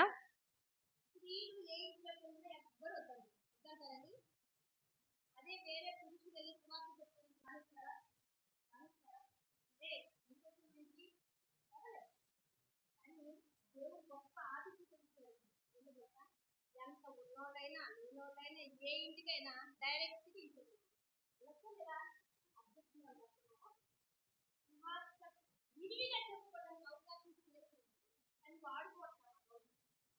ఈరోజు సంఘాలు ఇలా పలచబడిపోవడానికి కారణం ఏంటో చెప్పనా? స్త్రీలు కూడా మౌనులైపోయారు. రోదన ధ్వని లేదు, ప్రార్థన లేదు, ఆత్మల భారము లేదు. సంఘము కట్టబట్టానికి ఏ స్థితిలో మనం నడిపించబడాలో గ్రహించట్లేదు. వింటున్నారు, వెళ్ళిపోతున్నారు. ఈ ఈ ఈ డోరు దాటాక అమ్మా ఈరోజు వాక్యం ఏం చెప్పారంటేనే మర్చిపోతున్నారు. ఏం చెప్తున్నారు తెలుసా? ఆ జోక్ వేసారండి, మేము బాగా నవ్వుకున్నామండి. ఏం జోక్ వేశారు? ఇవాళ పాస్టర్ గారు అయితే బాగా నవ్వించారండి. అది కాదమ్మా, ఏ వాక్యం ఏంటంటే వాక్యం అసలు ఎవరికి గుర్తుండట్లా. అపవాది వాక్యాన్ని దొంగిలించుకుపోతున్నాడు. ఈ ఎక్స్ట్రాగా చెప్పే మాటలు ఉంటాయి చూసారా, ఇవి బాగా గుర్తుంటాయి. ఉంటాయా లేదా? నిజమే కదా? మంచి ఎక్కువ గుర్తుంటుందా, చెడు ఎక్కువ గుర్తుంటుందా? చెడే ఎక్కువ గుర్తుంటది కదా. సాతానుడు కూడా అలాగా చేసేస్తాడు. సాతాను అలా చేయడానికి కారణం ఏంటో తెలుసా? నా జీవితంలో కన్నీటి ప్రార్థన లేదు. అడ్డుపడే కన్నీటి ప్రార్థన నీ జీవితంలో లేదండి. హల్లెలూయా. ఆ కన్నీటి ప్రార్థన లేకపోవడం వల్ల ఈరోజు సంఘాలు డెవలప్ అవ్వలేక అపవాది దొరుకుతున్నాడు సంఘాల్లో. నిద్రమత్తు గల మనసును తీసుకొచ్చేస్తున్నాడు. ఇక్కడ బాగానే వింటారు, ఇంటికి వెళ్ళంగానే ఆ ఉద్యమం పోద్ది, కన్నీరు గుర్తుండదు. ఈరోజు నేను చెప్పిన మెసేజ్ కూడా మీకు గుర్తుండదు, మర్చిపోతారు. మర్చిపోతారా లేదా? మర్చిపోమాకండి అమ్మా, మీకు దండం పెట్టి చెప్తున్నా, గుర్తు పెట్టుకోండి అమ్మా. హల్లెలూయా. మర్చిపోమాకండి. చాలా విలువైన మాటలు. మన దేవుడు ఎవరో తెలుసా? వాక్యమై ఉన్న దేవుడు. ఇప్పుడు దేవుడిని మీరు ఎలా చూస్తారు? సిలువలో చూస్తున్నారా? మరి ఎలా చూస్తున్నారు? ఈరోజు ప్రకటించబడుతున్న వాక్యంలోనే దేవుడు ఉన్నాడు. ఆమేన్. చప్పట్లు కొట్టి ప్రభు నామాన్ని గణపరుద్దాం. హల్లెలూయా. ఈరోజు నిలబడింది నేను కావచ్చు, ఈ మాటలు నా మాటలు కాదండి. ఎవరి మాటలండి? దేవుడు నీతో మాట్లాడుతున్నాడు. నువ్వు మర్చిపోతే ఎలాగా? దేవుడే మాట్లాడితే ఎలాగా నువ్వు మర్చిపోతే? అది నీ జీవితానికి, నీ ఆత్మీయ జీవితానికి, నీ కుటుంబ జీవితానికి, నీ పిల్లలకి, నీ భర్తకి నువ్వు ఆశీర్వదించడానికి ఉపయోగపడే మాటలు. హల్లెలూయా.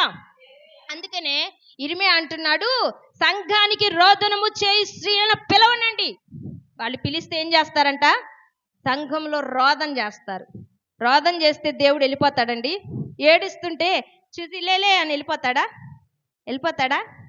నీ పాపాలు క్షమించబడతాయి, నీకున్న బలహీనతలు తొలగిపోతాయి, నీ కుటుంబ పరిస్థితులు ఎలాగున్నాయో అన్నిటినీ సెట్ చేసేస్తాడు. హల్లెలూయా.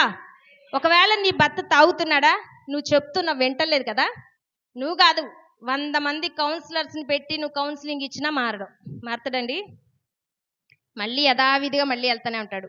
ఈరోజు ఒక్కరోజే అంటాడు, రేపడిగితే ఈరోజు ఒక్కరోజే అంటాడు, ఎల్లుడిని అడిగినా ఈరోజు ఒక్కరోజే. పాపానికి ఈరోజు ఒక్కరోజే అడిగిద్ది పర్మిషన్. గుర్తుపెట్టుకోండి, ఒక్కరోజే తాగుతా, మళ్ళీ తాగను. న్యూ ఇయర్కి అడిగితే ఈ ఒక్కరోజే, న్యూ ఇయర్ నుంచి మళ్ళీ నేను ఫ్రెష్ అంటాడు. ఆ ఒక్కరోజే, నువ్వు ఏ రోజు అడిగినా ఆ ఒక్కరోజే. కానీ నువ్వు కన్నీరు కాచి ప్రార్థన చేస్తావు కదా, ఆ మనసును దేవుడు ఆపేస్తాడు. హల్లెలూయా. నీ స్థితిగతులు మార్చేది నువ్వు చేసే ప్రార్థన బట్టి స్థితిగతులు మారతాయి కానీ, నువ్వు కాచే కన్నీరుని బట్టి స్థితిగతులు మారతాయి కానీ, దానికి మించి లోక సంబంధమైన ఏది చేసిన స్థితులు మారవండి. హల్లెలూయా. నీ స్థితి మారాలంటే ఈరోజు ఒక ఆయుధాన్ని మీకు ఇస్తున్నాను, జ్ఞాపకం చేసుకోండి. మరియా ఉత్తమమైనది అని ఒక మంచి సాక్ష్యాన్ని కలిగి ఉండడానికి ఆమెలో శ్రేష్టమైన అనుభవము కన్నీటి ప్రార్థన. హల్లెలూయా. ఇప్పటి వరకు మీరు కన్నీరు కాచి ప్రార్థన చేయలేదేమోనండి, కానీ ఈరోజు నుంచి అది అలవర్చుకోండి. ఒక్క కన్నీరు ఒక్కటైనా కార్చడానికి ప్రయత్నించండి. ఎలా కారుస్తారో తెలుసా? మీరు ప్రార్థన చేసి మోకరించినప్పుడు స్తుతులు చెల్లిస్తారా? స్తోత్రం స్తోత్రం స్తోత్రం అని చెల్లిస్తానే ఉండండి, ప్రార్థన చేస్తానే ఉండండి. చేస్తూ చేస్తూ చేస్తూ నీ స్థితిని జ్ఞాపకం చేసుకో. నీ స్థితిని బట్టి, నీకున్న పరిస్థితిని బట్టి, నువ్వు పడుతున్న ఇబ్బందిని బట్టి, నీకున్న బలహీనతను బట్టి, నీ కుటుంబ ఆర్థిక ఇబ్బందులను బట్టి, నీ పిల్లల్ని బట్టి, నీకున్న ఎదురవుతున్న సమస్యను ఒక్కసారి జ్ఞాపకం చేసుకో. ఎప్పుడూ ప్రార్థనలో జ్ఞాపకం చేసుకో. ఇరుగు పొరుగు అమ్మకి చెప్తే ఏమీ చెప్పదు, 4 ఇళ్ళకి చెప్పేసి వచ్చింది. అవునా కదా? నీ ఇంటి గుట్టు పక్కింటికి చెప్తే ఏమైద్ది? అది TV9 కంటే ఫాస్ట్గా వెళ్ళిపోద్ది. గుర్తుపెట్టుకోండి. అవునా కదా? నువ్వు నీ సమస్య వదినా ఇదమ్మా అన్నావు అనుకో, ఆ వదిన వెళ్ళి ఇంకో 4 వదినలకు చెప్పిద్ది. అవునా కదా? ఇప్పుడున్న పరిస్థితి అదే. ఇంకా ఫాస్ట్గా వెళ్ళిపోయింది. ఇప్పుడు ప్రతి ఒక్కళ్ళ చేతిలో సెల్ ఫోన్లు వచ్చినాయి కదా. ఇక్కడ ఏం జరుగుతుందో మరుక్షణానికి వెళ్ళిపోతుంది అందరికి. అవునా కదా? అంత స్పీడ్గా పనిచేస్తున్నాడు సాతానుడు గాడు. గర్జించు సింహంలా తిరుగుతున్నాడంట. నీ స్థితిగతులు దేవుని సన్నిధిలోనే చెప్పు. దేవునికి మాత్రమే చెప్పు, ఎవరికి చెప్పాల్సిన అవసరంలా. మొదట దేవునికి చెప్పు, రెండవది నీ దైవజనుడు నీ దైవజనురాలకి చెప్పు. వాళ్ళు రహస్యమందున్న దేవునితో చెప్తారు. హల్లెలూయా. అప్పుడు ప్రతిఫలం ఇచ్చు దేవుడు నీ పక్షముగా యుద్ధం చేస్తారు. ఈ మొదటి అనుభవాన్ని గుర్తుపెట్టుకోండి ఈరోజు. అలాగే రెండో అనుభవాన్ని కూడా మనం జ్ఞాపకం చేసుకుందాం. చూడండి, కన్నీరు కాచిన తర్వాత నెక్స్ట్ ఏం చేసిందామా? తల వెంట్రుకలతో పాదాలు కుదిరిద్దండి? కుదిరిద్ది? అసలు మన ఇంటికి ఎంత ఉన్నాయి ఇప్పుడైతే ఇంత ఇంత. అవునా? ఎంతెంత బార్లు లేవు కదా. స్త్రీ ఎక్కువగా తన అందాన్ని చూసుకునేది ఎక్కడంటే తల వెంట్రుకల్లోనే చూసుకుంటది. అవునా? తల నున్నగా దూకోవడానికి, లేకపోతే మోడల్ జళ్ళు వేసుకోవడానికి, ఏ స్టైల్ బాగుంటుందో యూట్యూబ్లో సెర్చింగ్ చేయడానికి, ఏ హెయిర్ స్టైల్ బాగుంటుందో, ఏ రంగు వేసుకుంటుందో, ఏ పఫ్ వేసుకుంటే బాగుంటుందో, అధికంగా ఫేస్ తర్వాత ఎక్కువ ప్రియారిటీ ఇచ్చేది జుట్టుకే కదండి. అందుకే బోల్డ్ అండ్ ఆయిల్స్ వచ్చేసినాయి కదా. ఈ టైంలో ఈ మరియకి చాలా బారు జుట్టు ఉంటుంది. ఆ టైంలో జుట్టు బాగుండేది కదా. జుట్టు దేనికి గుర్తుగా ఉందో తెలుసండి? ఘనతకు గుర్తుగా ఉంది. ఒకసారి ఆ వచనం కూడా చదవండి. 1 కొరింథీ 11వ అధ్యాయం చూడండి.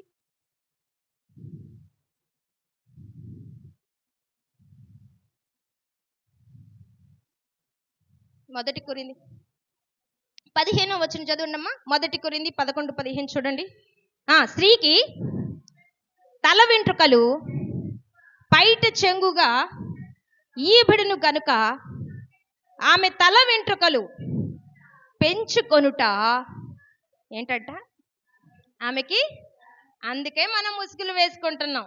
ఎవరైనా మిమ్మల్ని అడిగారా అసలు చర్చిలో ముసుగు ఎందుకు వేసుకోవాలి అనేవాళ్ళు తయారయ్యారండి. ఈ వాక్యం చూపించండి. మీరు నేర్చుకుంటేనే కదా మీరు బయట చెప్పగలిగేది. మీకే ఏమీ తెలియదు అనుకోండి.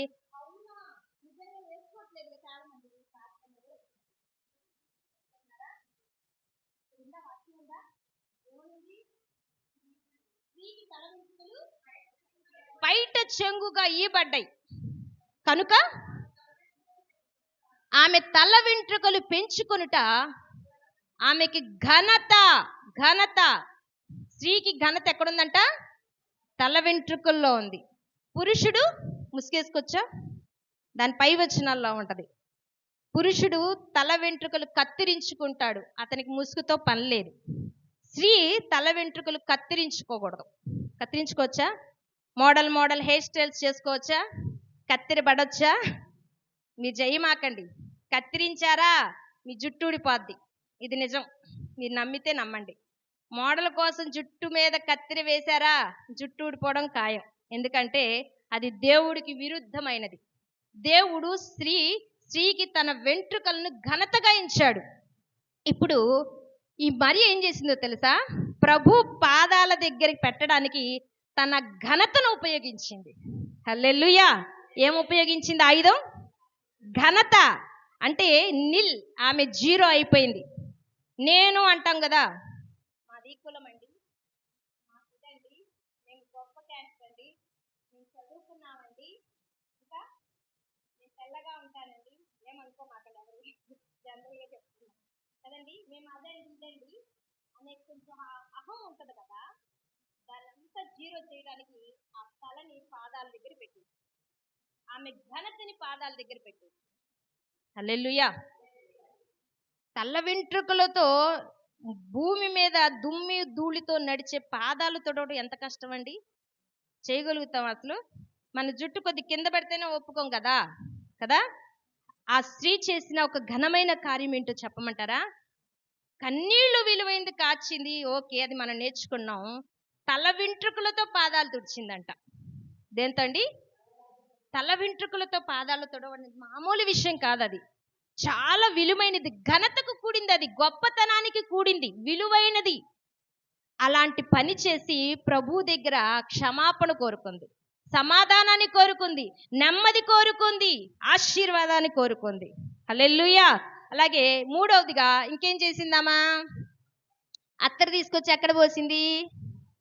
పాదాల మీదే పోసిందా? అదే చదివారా? చూడండి ఒకసారి మత్తయి సువార్త కూడా ఒకసారి చదవండి. మత్తయి సువార్త కూడా ఒకసారి చూడండి. మత్తయి సువార్త 26:6 చదవండి ఒకసారి. మత్తయి సువార్త 26:6. బేతనియాలో సీమోని ఇంట ఉన్నప్పుడు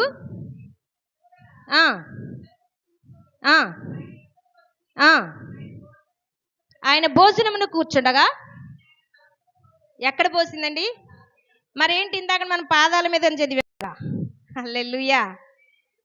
మొత్తం 4 సువార్తల్లో వ్రాయబడి ఉంది కదా. మత్తయి సువార్త, మార్కు సువార్తలో వాళ్ళు ఎలాగ రాశారంటే ఆ అత్తరు బుడ్డిని తల మీద పోసినట్లుగా రాశారు. తర్వాత లూకా సువార్త, యోహాను సువార్తలో ఆ భక్తులు రాశారు పాదముల మీద అత్తరు పోసినట్లుగా రాశారు. కానీ అది కరెక్టే, ఇది కరెక్టే. ఆమె టోటల్గా నిలువెల్లా అత్తరుతో తడిపేసింది. హల్లెలూయా. ఎలాగా? తల నుంచి పాదాల వరకు ఏం పోసిందంట? ఏ అత్తరది? ఏ అత్తరు? జటామాంసి, అచ్చ జటామాంసి అంటే విలువైనదంట. అక్కడ ఉన్నోళ్ళు అనుకున్నారు ఏమికి బుద్ధి లేదు, జ్ఞానం లేదు, ఇంత విలువైన అత్తరు బుడ్డి పగలగొట్టి ఇలాగ పారబోసిద్దా? చక్కగా అది అమ్మేసి బేదలకు పెట్టొచ్చుగా, బేదలకు ఇవ్వచ్చుగా అనేసి అనుకుంటుంది. ప్రభు అన్నారు ఈమె నా భూస్థాపన నిమిత్తం చేసింది అంటున్నారు. ఎప్పుడంట? ప్రభు చనిపోయారు అప్పటికి, లైవ్లోనే ఉన్నారు అప్పటికి కదా. ఆయన చనిపోక ముందే ఆమెంట భూస్థాపన నిమిత్తం అత్తరు పూసేసిందంట. హల్లెలూయా. అది గ్రహించింది ఎవరో తెలుసా? చుట్టుపక్కల గ్రహించలా, ప్రభు మాత్రమే గ్రహించారు. అంత మాత్రమే కాకుండా ఆమెను ఏమన్నారో తెలుసా? ఈమె చేసిన ఈ కార్యం అంట ఎక్కడికి వెళ్ళి ఆమె గురించి చెప్పుకుంటానని సాక్ష్యం ఇచ్చారు. అందుకే 4 పుస్తకాల్లో కూడా వ్రాయబడి ఉంది. హల్లెలూయా. మీరు గమనించండి, ఈ మార్తా మరియల స్టోరీలు అన్ని చోట్ల లేవు, కానీ మరియ గురించి మాత్రం ఈ 4 సువార్తల్లో వ్రాయబడి ఉంది. మీరు ఇంటికి వెళ్ళాక ఒకసారి పరిశీలన చేసుకోండి, చదువుకోండి. విలువైనది, అంత విలువైనది ఆయన మీద పోయడానికి ఇష్టపడిందండి. హల్లెలూయా. విలువైనది అంటే ఆమె సంపాదన. వాస్తవానికి అన్ని డబ్బులుంటే హ్యాపీగా గడపొచ్చు కదా. ఈరోజు మనం ఏం నేర్చుకోవాలో తెలుసా? అంత విలువైనది దేవునికి ఇవ్వాలండి. ఏమి ఇవ్వాలి?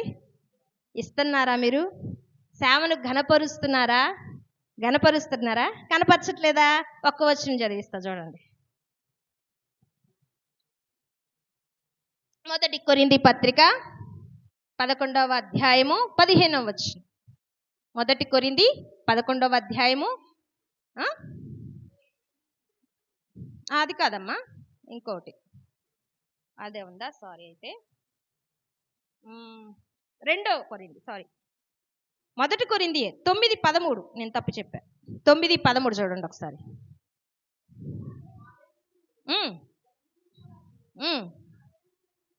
ఆలయ కృత్యములు జరిగించువారు ఆలయము వలన జీవనము చేయుచున్నారనియు బలిపీఠమునొద్ద కనిపెట్టుకొని ఉండువారు బలిపీఠముతో పాలివారై ఉన్నారనియు మీరెరుగరా?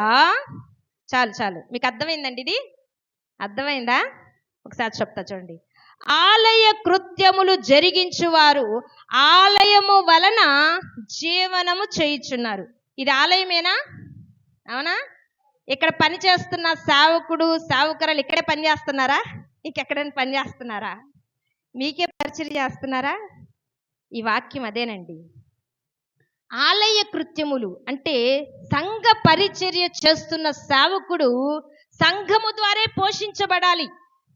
అవునంటారా కాదంటారా? మీరు ఒక పొలంలో పనిచేసి ఇంకో పొలంలో జీతం అని అడుగుతారా? ఒక ఆఫీస్లో పనిచేసి ఇంకో ఆఫీస్లో జీతం తీసుకుంటారా? చెప్పండి, కుదిరిద్దా? పాసిబుల్ అయిద్దా? మీ పిల్లల్ని ఒక స్కూల్లో చదివించి ఇంకో స్కూల్లో ఎగ్జామ్ రాపిస్తారా? కుదిరిద్దా? ఇది కూడా అంతేనండి. దేవుడు నీ కొరకు ఒక సేవకుడు నియమించాడు కదా. ఒక సేవకుడు కుటుంబము త్యాగం చేసి సంఘ పని నిమిత్తము, సంఘ సేవ, ఇది ఎవరి సేవ? దేవుని సేవ. దేవుని సేవ కొరకు నియమించిన సేవకుడు పనిచేస్తున్న ఆ ప్రాంతములో సేవకుని కుటుంబాన్ని పోషించే బాధ్యత సంఘానికి ఉంది. హల్లెలూయా. ఈ వాక్యం యొక్క భావం అదే. ఎప్పుడైనా మీరు చదివారండి? మాకేముందండి, మేము 100 రూపాయలు కూలియే తెచ్చుకుంటున్నాము, మేము ఏమి ఇవ్వగలమండి అంటున్నారా? అవునా? 90 రూపాయలే నీ, 10 రూపాయలు నీ కాదు. ఈయనా మీరు అలాగా నొక్కేశారనుకోండి, 10 నొక్కేస్తే ఒకసారి ఏమైందో తెలుసా? ఆపద వచ్చి 10 కాదు 1000 పోతాయి. మీరు గమనించండి ఒకసారి. నష్టము మీకు తెలియకుండానే వచ్చింది. మీరు 10 రూపాయలు నొక్కేస్తారేమో, 100 రూపాయలు ఖర్చు అయిపోతాయి. దేవుడి సొమ్ము దేవునికి ఇవ్వాలి, అంతే. అది రూల్, దేవుని రూల్, అంతే. ఎందుకు దేవునికి ఇవ్వాలి అంటే ఆలయ కృత్యములో ఆలయం యొక్క పనులు జరిగిస్తున్న సేవకుడు కుటుంబము దేవుని బట్టే వాళ్ళు బ్రతుకుచున్నారు కాబట్టి దేవుని సేవకుల్ని పోషించే బాధ్యత సంఘానిదేనండి. హల్లెలూయా. ఇలా ఇవ్వడం వల్ల మీకే ఆశీర్వాదం. అవునంటారా కాదంటారా? ఇచ్చి చూడండి, తెలిసిద్ది. మీ దశం భాగాలు ఈ నెల నుంచి ఇచ్చి చూడండి, మీరు ఏ రీతిగా ఆశీర్వదించబడ్డారో మీరే సాక్ష్యం చెప్తారు. హల్లెలూయా. దైవ సేవకుడు మీరిచ్చే 10 రూపాయలని బట్టి, అయ్యా బిడ్డలు కష్టార్జితంలోంచి ఇచ్చారయ్యా, ఆ బిడ్డల కుటుంబాన్ని మీరు దీవించండి అయ్యా, ఆశీర్వదించండి అయ్యా, ఆ కుటుంబాన్ని బట్టి ఆ బిడ్డని బట్టి ఈ బలిపీఠం మీద నిలబడి అయ్యా నీకు స్తోత్రమయ్యా అంటే చాలు. ఆ స్తోత్రాన్ని బట్టే నువ్వు దీవించబడతావు. హల్లెలూయా. నువ్విచ్చే 10 రూపాయలు, నువ్విచ్చే గుప్పెడు బియ్యాన్ని పట్టుకొని, దేవా నీకు స్తోత్రమయ్యా, ఈరోజు నాకు పోషించుకోవడానికి ఈ ధనాన్ని ఇచ్చావయ్యా, ఈ ధాన్యాన్ని ఇచ్చావయ్యా, ఈ వస్తువుని ఇచ్చావయ్యా అని దైవ సేవకురాలు ఎప్పుడైతే మీ పక్షముగా స్తోత్రాలు చెల్లిస్తారో దీవెన ఎవరికి వచ్చిందో తెలుసా? మీకే వచ్చిందండి. హల్లెలూయా. అంటే ఇప్పుడు దీవెన ఏం చేయాలో తెలుసా? దేవునికిచ్చి, ఎవరికిచ్చి? దేవునికిచ్చి దీవెన పొందుకోవాలి. మరి మీకు దీవెన కావాలా వద్దా? చెప్పండి. ఇంకొకళ్ళు కొంతమంది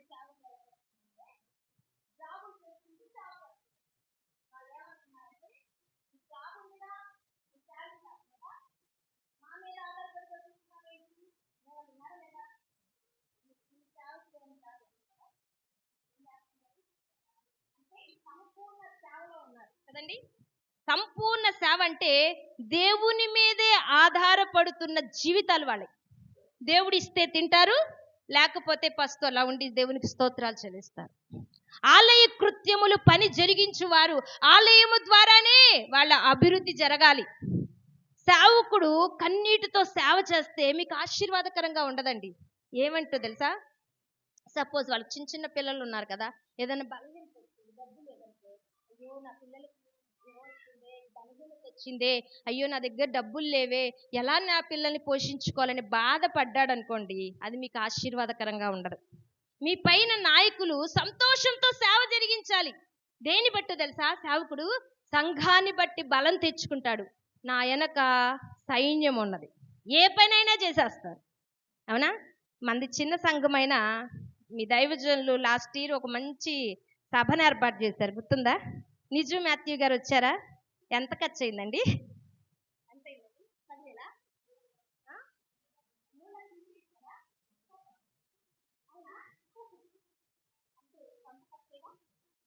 ఎవరి కోసం పెట్టారు? మీకు అసలు ఇస్తారా? మిమ్మల్ని మాత్రమే ఇస్తారా? మీకు మమ్మల్ని కూడా ఇస్తారు, నేను కూడా ఇస్తాను కదా. వచ్చిన వాళ్ళు ఊరికి వెళ్ళానా, తినేసి వెళ్ళాం, అవునా? మాకు భోజనం పెట్టారు, మాకు వాక్యం ఇచ్చారు, వచ్చిన దైవ సేవకులు కనపడతారు, వాళ్ళకి కానుకలు ఇచ్చారు. వాళ్ళకి స్టేజ్ చేయడానికి ఎంత ఖర్చు అవుతుంది, వాళ్ళకి కానుక ఇవ్వడానికి ఎంత ఖర్చు అవుతుంది, ఎన్ని లక్షలు ఖర్చు పెట్టారండి? ఇంచుమించు 3 లక్షల వరకు కదా. అది సేవకుడికి భారమా తేలిక? భారమే కదా. మరి ఆ భారాన్ని మీకు షేర్ చేసుకున్నారా? మీరు ఇంత ఇంటి మీకు ఇంత ఇందని షేర్ చేశారా? చేయలే కదా. దేవుని సేవకుడు ఎప్పుడు కూడా సంఘం మీద డిపెండ్ అవ్వడండి. దేవుని సేవకుడు ఎప్పుడు కూడా దేవుని మీదే డిపెండ్ అవుతాడు. దేని మీద? మరి మీరెవరి మీద డిపెండ్ అవ్వాలి? ఓ, సేవకుల మీద కాదమ్మో, మీరు కూడా దేవుడి మీదే డిపెండ్ అవ్వండి. హల్లెలూయా. మీరు దేవుని మీదే డిపెండ్ అయితే ఇవ్వాలనే మనసు మీకు వచ్చింది, అవునా? సేవకుడు దేవుడి మీద డిపెండ్ అయితే సేవకుని ఎలాగ పోషించాలో దేవుడు చూసుకుంటాడు. హల్లెలూయా. మీకైనా దైవజనుడికైనా పైన ఉన్నది ఒకే ఒక తండ్రి, మన పరమ తండ్రి ప్రభు యేసుక్రీస్తు వారు. హల్లెలూయా. ఈమె విలువైన అచ్చ జటామాంసి అతని యేసయ్య పాదాల దగ్గరికి తీసుకొచ్చిందంటే ఆయన ఘనపరుస్తుంది, దేవుని ఘనపరుస్తుంది. ఇప్పుడు నువ్వు ఘనపరచడానికి చాలా ఉన్నాయి కదా. నువ్వు స్తుతిస్తావు, ఆరాధిస్తావు, ఘనపరుస్తావు, పాటలు పాడతావు, ప్రార్థన చేస్తావు, నువ్వు సమయానికి మందిరానికి వస్తావు, కంచెలు కొడతావో డ్రమ్ము కొడతావో, నీ పరిచర్య నువ్వు జరిగిస్తున్నావు. కొంత మట్టుకే అది ప్రయోజనకరంగానే ఉంది. మరి ఇంకా ఘనపరచాలి కదా, మరి సేవను ముందుకు నడిపించాలి కదా, ఇలాంటి మీటింగ్స్ చెప్పి ప్రాంతానికి సువార్తను ప్రకటించాలి కదా. అవునంటారా కాదంటారా? దానికి డబ్బులు ఖర్చు అవ్వా? మన ఇంట్లో ఒక ఎక్స్ట్రాగా 2-3 వచ్చి ఉంటేనే మనం ఏమనుకుంటాం,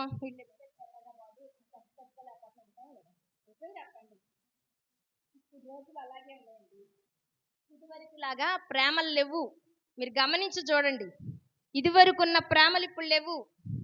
ఎవరైనా ఇంట్లో వాళ్ళకి సంబంధించిన వాళ్ళు చనిపోతే ఆదరణ కూడిక లేకపోతే జ్ఞాపకార్థ కూడికలు ఉంటాయి కదా, ఆ రోజుతోనే మర్చిపోతున్నారు, నెక్స్ట్ డే హ్యాపీగా ఉంటున్నారు. అవునంటారా కాదంటారా?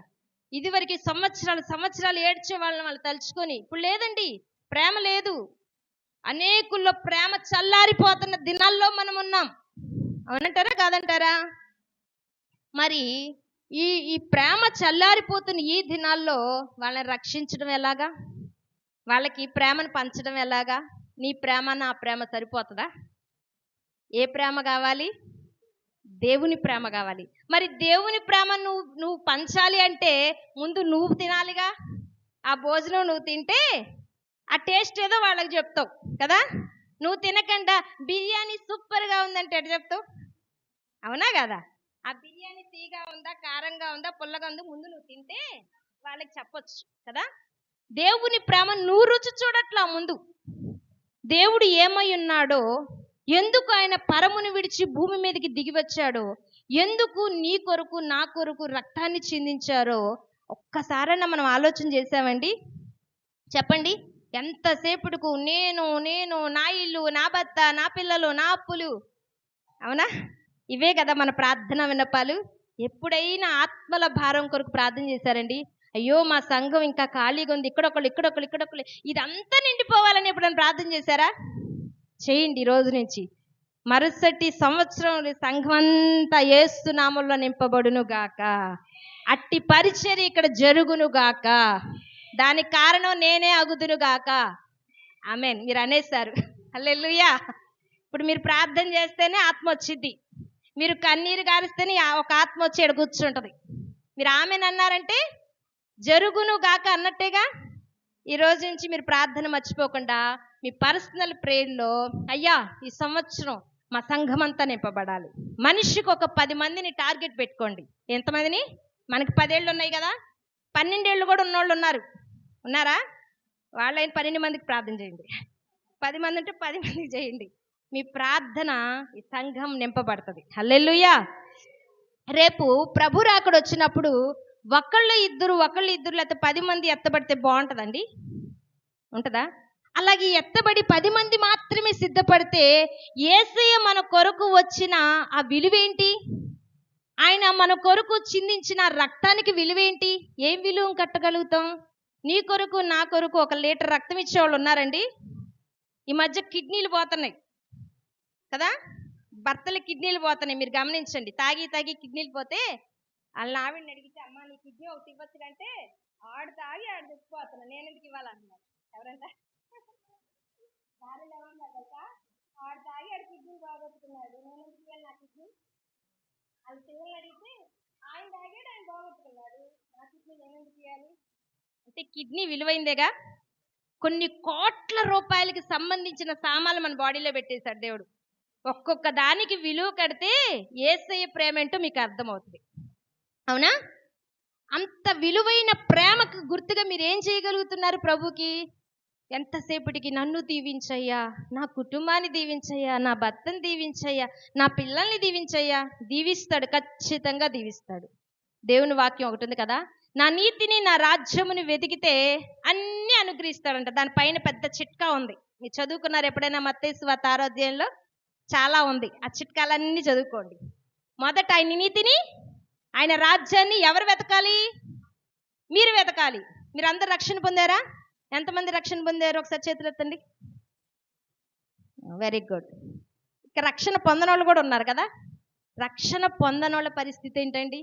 ఒకవేళ యేసు ప్రభు వారు ఈ రాత్రే వచ్చారనుకోండి, ఈ రాత్రే కడబోర వినబడింది, మీరు రక్షణ పొందారు, ఓకే. మరి మీ కుమారుడి సంగతి ఏంటి? మరి మీ భర్త సంగతి ఏంటి? మీ పిల్లల సంగతి ఏంటి? ఒకసారి ఆలోచన చేయండి. ఇమాజిన్ చేసుకోండి. అసలు వాళ్ళకి ఏదైనా చిన్న జ్వరం వస్తేనే మనం తట్టుకోలేం కదా. వాళ్ళకి చిన్న ఏదైనా బలహీనత వస్తేనే మనమే గుగ్గోలు పెట్టి ఏడుస్తాం కదా, మన పిల్లల నిమిత్తమే కానీ, భర్త నిమిత్తమే కానీ కదండి. మరి ప్రభు రాకడ వచ్చినప్పుడు వాళ్ళు ఎత్తబడకపోతే, వాళ్ళు నరకానికి వెళ్తుంటే నువ్వు పరలోకానికి వెళ్తుంటే ఎలా ఉంటుందండి? ఒక్కసారి ఇమాజిన్ చేసుకోండి. అది ఊహించుకుంటేనే ఎంతో బాధతో కూడింది కదా. అవునా కదా? నేను జనరల్గా చెప్తున్నాను కానీ అది చాలా ఘోరమైందండి. హృదయంలో వేదన. అది ఊహించుకుంటేనే. మన పిల్లలు ఎప్పుడైనా పొయ్యి దగ్గరికి వెళ్ళి చేయగలితే పిల్లల కంటే ఎక్కువగా మనమే ఎక్కువగా ఫీల్ అయిపోతాం కదా. ఆ పెయిన్ తల్లిదండ్రులుగా మనకు తెలిసిద్ది. అబ్బా ఎంత బాధపడుతుందండి, ఎంత బాధపడుతున్నాడండి. అవునా? ఒక చిన్న కాలితేనే మరి నరకంలో యుగయుగాలు కాలాలంట. అప్పుడు ఎప్పుడు అక్కడ ఏ నీరు రాదు, చల్లబరచడానికి ఏ ఫైర్ ఇంజిన్ వెళ్ళదు, ఏమీ వెళ్ళదు, ఎప్పుడు కాలుతూనే ఉండాలంట. ఇప్పుడు నేను మీకు చెప్పే మాట ఏంటో తెలుసా? మరియులో మనం నేర్చుకోవాల్సింది ఏంటో తెలుసా? ఆమె ఉత్తమమైనది ఎన్నుకున్నదంట. ఉత్తమమైనది ఎన్నుకున్నది కాబట్టి ప్రభు ఆమె గురించి సాక్ష్యం చెప్తున్నారు. అది ఆమె యొద్ద నుండి తీసివేయబడదు. ఆమె ఉత్తమమైనది ఎన్నుకోవడానికి ఆమెలో ప్రాముఖ్యమైనవి విన్నాం కదా. ఆమె కన్నీటితో ఆయన పాదాలు కడిగింది, తల వెంట్రుకలతో ఆయన పాదాలు తుడిచింది, విలువైన అచ్చ జటామాంసితో ఆయనకి అభిషేకం చేసింది, ఆరాధన చేసిందంట. ఏం ఆరాధన? ఆరాధన. ప్రభువుని ఆరాధించిందంట, ఘనపరిచిందంట, మహిమపరిచిందంట. మీరు సండే చర్చికి వచ్చినప్పుడు ఆరాధన చేస్తున్నారు కదా, ఆరాధన బాగా చేయండి, కన్నీటితో చేయండి.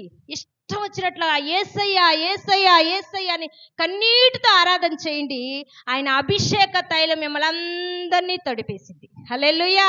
మీ కృపావరాలు వద్దా? మీరు భాషలో మాట్లాడరా? మీరు ప్రవచన వరాలు పొందుకోరా? మీకు స్వస్థత వరం వద్దా? మీరు రక్షణతోనే సరిపెట్టుకుంటే ఈ మెట్లన్నీ ఎప్పుడు ఎక్కుతారండి? ఒక్క రక్షణ ఉంటే సరిపోద్దా? రక్షణతో పాటు ఇవన్నీ మనకు కావాలి. హల్లెలూయా. ఈరోజు మరియ గురించి ప్రభు సాక్ష్యం చెప్తున్నారేమో కానీ ఈరోజు సంఘముగా మీ గురించి మీ సేవకుడు సాక్ష్యం చెప్పాలి. ఈ బిడ్డ భక్తి ఉన్నతమైన భక్తి, ఈ బిడ్డ ప్రార్థన ఉన్నతమైనది. నీ ఇంటి యజమాని చెప్పాలి నీ గురించి సాక్ష్యం. ఇక్కడ ఒక రకంగా ఇంట్లో ఒక రకంగా ఉండకూడదు. ఇక్కడ హల్లెలూయా హల్లెలూయా స్తోత్రం అంటారు, ఇంట్లోకి వెళ్ళి వేరే వేరే భాషలు మాట్లాడతారు. అవునా కాదా? మాట్లాడుతున్నారా? నిజంగా మాట్లాడుతున్నారు. నేనే విన్నా చాలాసార్లు. ఇక్కడ ఏసీ దగ్గర ప్రార్థన చేస్తున్నారు, ఇంటికి వెళ్ళి భర్తను తిడితే ఉపయోగం ఏముందండి? పిల్లల్ని తిడితే ఉపయోగం ఏముంది? నువ్వు ఇక్కడ ఆశీర్వాదాన్ని కోరుకుంటున్నావు, ఇంటికి వెళ్ళి శాపాన్ని పలుకుతున్నావు. పలుకుతున్నారా లేదా? ఏదన్నా కోపం వచ్చినప్పుడు వెంటనే అనరాని మాటలనేస్తున్నావు. అదే నోరుతో దేవుణ్ణి ఆరాధన చేస్తున్నావు ఇక్కడ, అదే నోరు ఇంటికి వెళ్ళాక బూతులు మాట్లాడేస్తున్నావు, అదే నోరు ఇంటికి వెళ్ళాక శాపనార్థాలు పెట్టేస్తుంది. నీకు నువ్వే శపించుకుంటున్నావు, నీకు నువ్వే. ఒక్కొక్కసారి ఎంత భక్తి పరులైన ఇంటికి వెళ్ళాక ఏమంటారు తెలుసా? ఛీ, అనవసరంగా నేను బ్రతుకున్నా, నాకు చావే రావట్లేదు అంటున్నారు. ఏంటంట? ఇక్కడేమో జీవాన్ని కోరుకుంటున్నావు మందిరాల్లో, ఇంటికి వెళ్ళాక మరణాన్ని కోరుకుంటున్నావు. దేవునికి ఏది ఇవ్వాలి? నువ్వు ఏకపక్షంగా ఉండి అడిగితే దేవుడు ఏదైనా చేయగలుగుతాడు. నువ్వు ఇక్కడ ఒక రకంగా అడుగుతున్నావు, ఇంటికి వెళ్ళాక ఒక రకంగా బిహేవ్ చేస్తున్నావు. నీకు ఆశీర్వాదం ఎలా వస్తుంది? నువ్వు ఎలా దీవించబడతావు? ఈరోజు పరిశీలన చేసుకోండి. ప్రభు మనసు మనకు రావాలండి. ఏ మనసు? ఇక్కడికి వచ్చిన వాళ్ళందరూ ప్రభులాగా మారిపోవాలి. ఎలాగా? ప్రభులాగా మారిపోదామా లేదా? మారిపోవాలి. ప్రభు మనసే నీ మనసై ఉండాలి. ప్రభు ఎలాగైతే ఉన్నారు, ఎలాగైతే ప్రేమిస్తున్నారు, ఎలాగైతే క్షమిస్తున్నారు, ఎలాగైతే ఆశీర్వాదాన్ని పలుకుతున్నారో ప్రభువుని మనము పోలి నడుచుకోవాలంట. ఎలాగా? ప్రభు రాకడలో ఆయనలాగా మనం మారిపోవాలంట. ఎలాగా? ఆయనలాగా మారాలంటే మీకు యేసయ్య వస్త్రాలు ఏమి వేయవండి, వేస్తామా? మీకు మీ వస్త్రాలే, మీకు మీ రూపమే, కానీ మీ మనస్సు నూతన పరచబడాలి, మీ హృదయం నూతన పరచబడాలి. హల్లెలూయా. దేవుడు మీ గురించి భల మంచి దాసురాలా అనాలి. హల్లెలూయా. భల మంచి దాసుడా అనాలి. ఈరోజు ఈ మరియలో ఉన్న శ్రేష్టమైన అనుభవాలు మోసుకొని మీ ఇంటికి వెళ్ళండి. ఈ మాటలు మర్చిపోమాకండి. నవ్వుతో చెప్తున్నా కాబట్టి మీకు గుర్తుంటాయని నేను అనుకుంటున్నా. హల్లెలూయా. మాటలు మీ హృదయంలో రాసుకోండి. ఎక్కడి నుంచో వచ్చిందో పాస్టమ్ గారు, 7 మంది ఖచ్చితంగా ఏడవాలి, ఖచ్చితంగా దేవుడి దగ్గర నేను పొందుకోవాలి, ఖచ్చితంగా నేను క్షమాపణ అడగాలి, ప్రభువుని క్షమించమని అడగాలి, నా భర్త పక్షంగా నేను క్షమాపణ అడగాలి, నా పిల్లల పక్షంగా నేను క్షమాపణ అడగాలి, నా కుటుంబం అంతా దేవుని మందిరంలో ఉండాలి, ఎలాగైనా ఈ సంవత్సరం నా కుటుంబం అంతా మందిరంలో ఉండాలి ప్రభువా అని కన్నీరు కార్చి ప్రార్థన చేయండి. హల్లెలూయా. ఈ కొద్ది మాటలు ప్రభు మన వెనుకలో దీవించి ఆశీర్వదించును గాక. ఆమేన్. కళ్ళు మూసుకున్నట్లయితే ప్రార్థన చేసుకుందాం. స్తోత్రం, స్తోత్రం. కొంచెం సేపు కన్నీరు గాచి ప్రార్థన చేద్దామా? ట్రైల్ వేద్దాం ఇక్కడే. హల్లెలూయా, హల్లెలూయా, హల్లెలూయా, హల్లెలూయా, హల్లెలూయా. స్తోత్రం, స్తోత్రం, స్తోత్రం, స్తోత్రం, స్తోత్రం, స్తోత్రం. ప్రభువా నీకు వందనాలయ్యా, మహోన్నతుడా మీకు స్తోత్రాలయ్యా, ఆశ్చర్యకరుడా మీకు వందనాలు ప్రభువా. అయ్యా ఈ రాత్రి నాయనా అయ్యా స్త్రీల సమాజముగా నీ సన్నిధిలో కూడుకున్నాం ప్రభువా. ఒక్కసారి నీ బిడ్డలను జ్ఞాపకం చేసుకోండి ప్రభువా. అయ్యా కన్నీటితో విత్తువాడు సంతోష గానములతో పనులు కోస్తాడని వాక్యం సెలవిస్తా ఉంది ప్రభువా. అయ్యా నీ బిడ్డలందరూ మీదకి కన్నీటితో విత్తే అనుభవాన్ని మీరు నేర్పించండి ప్రభువా. అంగలార్పు విద్యను నేర్పించండి అయ్యా. రోదనము చేయి స్త్రీలుగా మీరు నాయన నీ బిడ్డలను ముద్రించమని అడుగుచున్నాం ప్రభువా. ఒక్కొక్కరిని మీరు దర్శించండి ప్రభువా, దర్శించండి అయ్యా. అడుగుదామా? మన సమస్యల కొరకు ఈ రాత్రే విన్న వాక్యాన్ని బట్టి దేవుని మందిరంలో కన్నీరు కాచి ఆయన పాదాలు కడుగుదాం. ఒక్కసారి ఇక్కడే ఆయన పాదాలు కడిగి ఇంటికి వెళదామా? యేసయ్య పాదాలు ఇక్కడే కడుగుదామా? ఇంటికి వెళ్ళాక కాదు, కానీ దేవుని మందిరంలోనే ఆయన పాదాలు కడుగుదాం. ఆయన పాదాలు కడిగి క్షమాపణ అడుగుదాం. అయ్యా నా తప్పులు క్షమించండి అయ్యా, నా అపరాధములు క్షమించండి అయ్యా, అయ్యా నా దోషములు క్షమించండి అయ్యా, నా భర్తను క్షమించండి అయ్యా, నా పిల్లల్ని క్షమించండి ప్రభువా. అయ్యా మా దోషములన్నిటినీ క్షమించండి అయ్యా. అయ్యా నన్ను దీవించండి అయ్యా, నా కుటుంబాన్ని దీవించయ్యా, నా భర్తను మార్చండి అయ్యా, నా పిల్లల్ని మార్చండి అయ్యా, నాకున్న బలహీనతలు తొలగించయ్యా. కన్నీటితో వేడుకుందామా? ఆయన పాదాలు కడిగేసి ఇంటికి వెళ్దామా? ఆయన పాదాలను కడుగుదామా కన్నీటితో? ప్రభా దాటి వెళ్ళొద్దు ప్రభా. ఈ రాత్రిని మందిరంలో నేను కన్నీరు విడుస్తున్నాను ప్రభా. ఈ రాత్రిని మందిరములో ఆ కన్నీటిని బుడ్డిలో దాచుకోండి ప్రభా, నీ కవిళలో దాచుకోండి ప్రభా అని వేడుకుందామా? హల్లెలూయా, హల్లెలూయా, హల్లెలూయా, హల్లెలూయా. స్తోత్రం, స్తోత్రం, స్తోత్రం, స్తోత్రం. హల్లెలూయా, హల్లెలూయా, హల్లెలూయా, హల్లెలూయా. స్తోత్రం, స్తోత్రం, స్తోత్రం. అడుగుదామా? ప్రభు మన పక్షంగా ఉన్నాడు, ప్రభు మనతోనే ఉన్నాడు. అడుగుదాం. నిన్ను దాటి వెళ్ళిపోడాయినా నీ కన్నీటిని దాటి వేడు. రోదన చేయండి, రోదన చేయండి. యేసయ్యా నీ పాదాలు కడుగుతానయ్యా, నా కన్నీటిని దయచేయండి ప్రభువా. నీ పాదాలు కడిగే అంత కన్నీరు నాకు దయచేయండి ప్రభువా. అయ్యా నన్ను దాటి వెళ్ళొద్దు ప్రభువా. అయ్యా నన్ను దాటి వెళ్ళొద్దు. నిలువు మోకాళ్ళ మీదకి వద్దాం. నిలువు మోకాళ్ళ మీదకి వచ్చి ప్రార్థన చేద్దాం. కూర్చోకుండా నిలువు మోకాళ్ళ మీదకి వచ్చి కన్నీరు విడిచి ప్రార్థన ఒక చేద్దాం. ఘనమైన జీవితాన్ని జీవిస్తానయ్యా. ఒక ఘనమైన జీవితమయ్యా. మరియా ఒక ఘనమైన జీవితాన్ని జీవించింది కదా. హల్లెలూయా హల్లెలూయా హల్లెలూయా. కన్నీటితో వేడుకుందాం. ఒక ఘనమైన జీవితము నేను నీ కొరకే జీవింతును. హృదయపూర్వకంగా ప్రభుతో చెప్తామా? ఒక ఘనమైన జీవితము నేను నీ కొరకే జీవింతును. నాకున్న ఈ బలముతో నీ కాడిని నేమోతును. నాకున్న ఈ బలముతో నీ కాడిని నేమోతును. యేసు నీవే నా సర్వము, నా జీవితమే నీకంకితం. ప్రభుకు జీవితాన్ని అంకితం చేద్దాం. యేసు నీవే నా సర్వము, నా జీవితమే నీకంకితం. నాకు ప్రార్థన కావాలయ్యా. పరిశుద్ధతలో సాగాలయ్యా. ప్రభుని అడుగుదాం ఆ ప్రార్థనని. నాకు ప్రార్థన కావాలయ్యా. కన్నీటి ప్రార్థన కావాలయ్యా. నాకు పరిశుద్ధత కావాలయ్యా. ఒక ఘనమైన జీవితము నేను నీ కొరకే జీవింతును. యేసు నీలోనే ఆనందం, ప్రభులోనే ఆనందం, అది శాశ్వతమైనదయ్యా.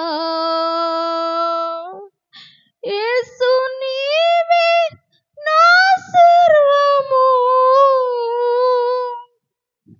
నా జీవితమే నీకంకితం. యేసు నీవే నా సర్వము, నా జీవితమే నీకంకితం. నాకు ప్రార్థన కావాలయ్యా. పరిశుద్ధతలో సాగాలయ్యా. స్తోత్రం స్తోత్రం స్తోత్రం. ప్రార్థన చేద్దాం ప్రార్థన చేద్దాం. అయ్యా ఒక ఘనమైన జీవితం నాకు ఇవ్వండి ప్రభువా. అయ్యా నా బలముతో నిన్ను ఆరాధించాలయ్యా. నీ కాడిని నేను మోయాలయ్యా. ఆత్మల భారము కలిగి ప్రార్థించాలయ్యా. నా సంఘము కొరకు నేను కన్నీరు విడవాలయ్యా. నా కుటుంబము కొరకు కన్నీరు విడవాలయ్యా. రోదనము చేయు ఆత్మనివ్వండయ్యా. అయ్యా నన్ను దాటి వెళ్ళొద్దేసయ్యా. ఈ రాత్రి నా పరిస్థితిని దాటి వెళ్ళొద్దయ్యా. అయ్యా నా స్థితిని దాటి వెళ్ళొద్దయ్యా. ఒక్కసారి నా కన్నీరు చూడండయ్యా. నా విజ్ఞాపన ఆలకించండి అయ్యా. ప్రార్థన చేద్దాం ప్రార్థన చేద్దాం ప్రార్థన చేద్దాం. హల్లెలూయా హల్లెలూయా. స్తోత్రం స్తోత్రం. అలా కళ్ళు మూసుకున్నట్లయితే మన మధ్యలో ఉన్నటువంటి సమర్పణయ్య గారు వచ్చి మనకి ప్రార్థనలో నడిపిస్తారు. ఈ ప్రార్థన ఆశీర్వాదంతో కోడికను ముగించుకుందాం. అయ్యగారు ప్రార్థన చేస్తారు. అందరు కళ్ళు మూసుకొని ప్రార్థనలో ఏకీభవించుదాం. యేసయ్యా మీకు స్తోత్రమయ్య. అందరం ప్రార్థన చేసుకుందాం. ప్రభువా ఈ పూట తండ్రి సేవకురాలు మీ పక్షంగా నిలబెట్టి తండ్రి నైనా తండ్రి మీకే స్తోత్రమయ్యా. బిడ్డలకు కావలసిన వర్తమానాన్ని మీరు అనుగ్రహించారు ప్రభువా. తండ్రి నైనా యొక్క మరి జీవితంలో నుంచి ప్రభువా విలువైన మాటలు ప్రభువా తండ్రి నేర్చుకున్న ప్రతి మాట హృదయంలో భద్రపరచండి. తండ్రి మీకే స్తోత్రమయ్యా. దినదినము అది అభివృద్ధిలోనికి వచ్చునుగాక ప్రభువా, అది ప్రత్యక్షపరచబడునుగాక నాయనా. యేసయ్యా మీకు వందనాలు ప్రభువా. అయ్యా ఈరోజు ఈ దినమందు జరిగినటువంటి ఈ యొక్క స్త్రీల సమావేశ కూడికను ఆశీర్వదించినందుకు మీకు వందనాలు ప్రభువా. బిడ్డలు విన్న ప్రతి మాటను బట్టి మీ నామమును స్తుతిస్తూ ఉన్నాను ప్రభువా. వారి కుటుంబం మొత్తం మందిరంలోనికి రావాలయ్యా. సంఘము విస్తరించబడాలి ప్రభువా. సేవకులు ఇంకా ఘనమైన పరిచర్య జరిపించాలి ప్రభువా. అటు రీతిగా వాడుకోండి అయ్యా. మీకు వందనాలు. బలపరచండి, బిడ్డలను బలపరచండి, సేవను ఘనపరచండి తండ్రి. మీకు వందనాలు. వారి కుటుంబాలు సమృద్ధిగా దీవెనకరంగా మార్చబడునుగా కానీ ప్రార్థిస్తున్నానయ్యా. ఈ 2026లో అనేకమైన గొప్ప గొప్ప కార్యాలు సంఘము చూచినట్టుగా సహాయం అనుగ్రహించండి తండ్రి. మీకు వందనాలు. సేవకులు భారంతోనైనా స్త్రీల సమావేశకుడికి ప్రతి నెలలో ఏర్పాటు చేస్తున్నారు తండ్రి. మీకు వందనాలు అయ్యా. అయ్యా ఇప్పుడు ఉన్నటువంటి నాయన విశ్వాసుల కంటే ఇంకా రెట్టింపు విశ్వాసులు అయ్యా దినదినము ప్రతి నెల విస్తరించినట్టుగా సహాయం అనుగ్రహించండి తండ్రి. మీకు వందనాలు అయ్యా. దేవుని బిడ్డల చేత ఈ సంఘం మొత్తం నింపబడునుగాక ప్రభువా. తండ్రి బలపరచండి, సేవకులను దర్శించండి ప్రభువా. దూర ప్రాంతాలకు వెళ్తున్నారు ప్రభువా తండ్రి. మీ కాపుదలు అనుగ్రహించండి. ఏ ప్రాంతానికి వెళ్ళినా బిడ్డలు మీ హస్తాల్లో భద్రపరచుకోండి తండ్రి. మీకు వందనాలు అయ్యా. అయ్యా అమ్మగారిని దర్శించండి, అయ్యగారిని దీవించండి. వారి పిల్లలు నాయన చిన్న పిల్లల ప్రభువా అనారోగ్య సమస్యలు రాకుండా కాపాడండి తండ్రి. మీకు వందనాలు అయ్యా. మీకే స్తోత్రం అయ్యా. అయ్యా ఈ సంఘములో అయ్యా సేవకులు ఏ గృహంలో కడిగి పెడతారు ఆ గృహం దీవెనికరంగా మార్చబడునుగాక ప్రభువా. సేవకులునైనా వారు ప్రార్థన చేస్తుండగా అయ్యా సంఘ బిడ్డలు నిమిత్తమై సంఘ బిడ్డల నుండి కుటుంబాలను దీవెనికరంగా మార్చబడునుగాక అని ప్రార్థిస్తున్నాను అయ్యా. మీకే స్తోత్రం అయ్యా. అయ్యా అమ్మగారిని అయ్యగారిని ఇరువురిని దర్శించండి అయ్యా. బిడ్డలు మంచి ఆరోగ్యం అనుగ్రహించండి తండ్రి. సంఘ బిడ్డలందరినీ దీవించండి అయ్యా. వీళ్ళందరికీ మంచి ఆరోగ్యం అనుగ్రహించమని యేసు నామములో అడుగుచున్నాము తండ్రి. ఆమేన్.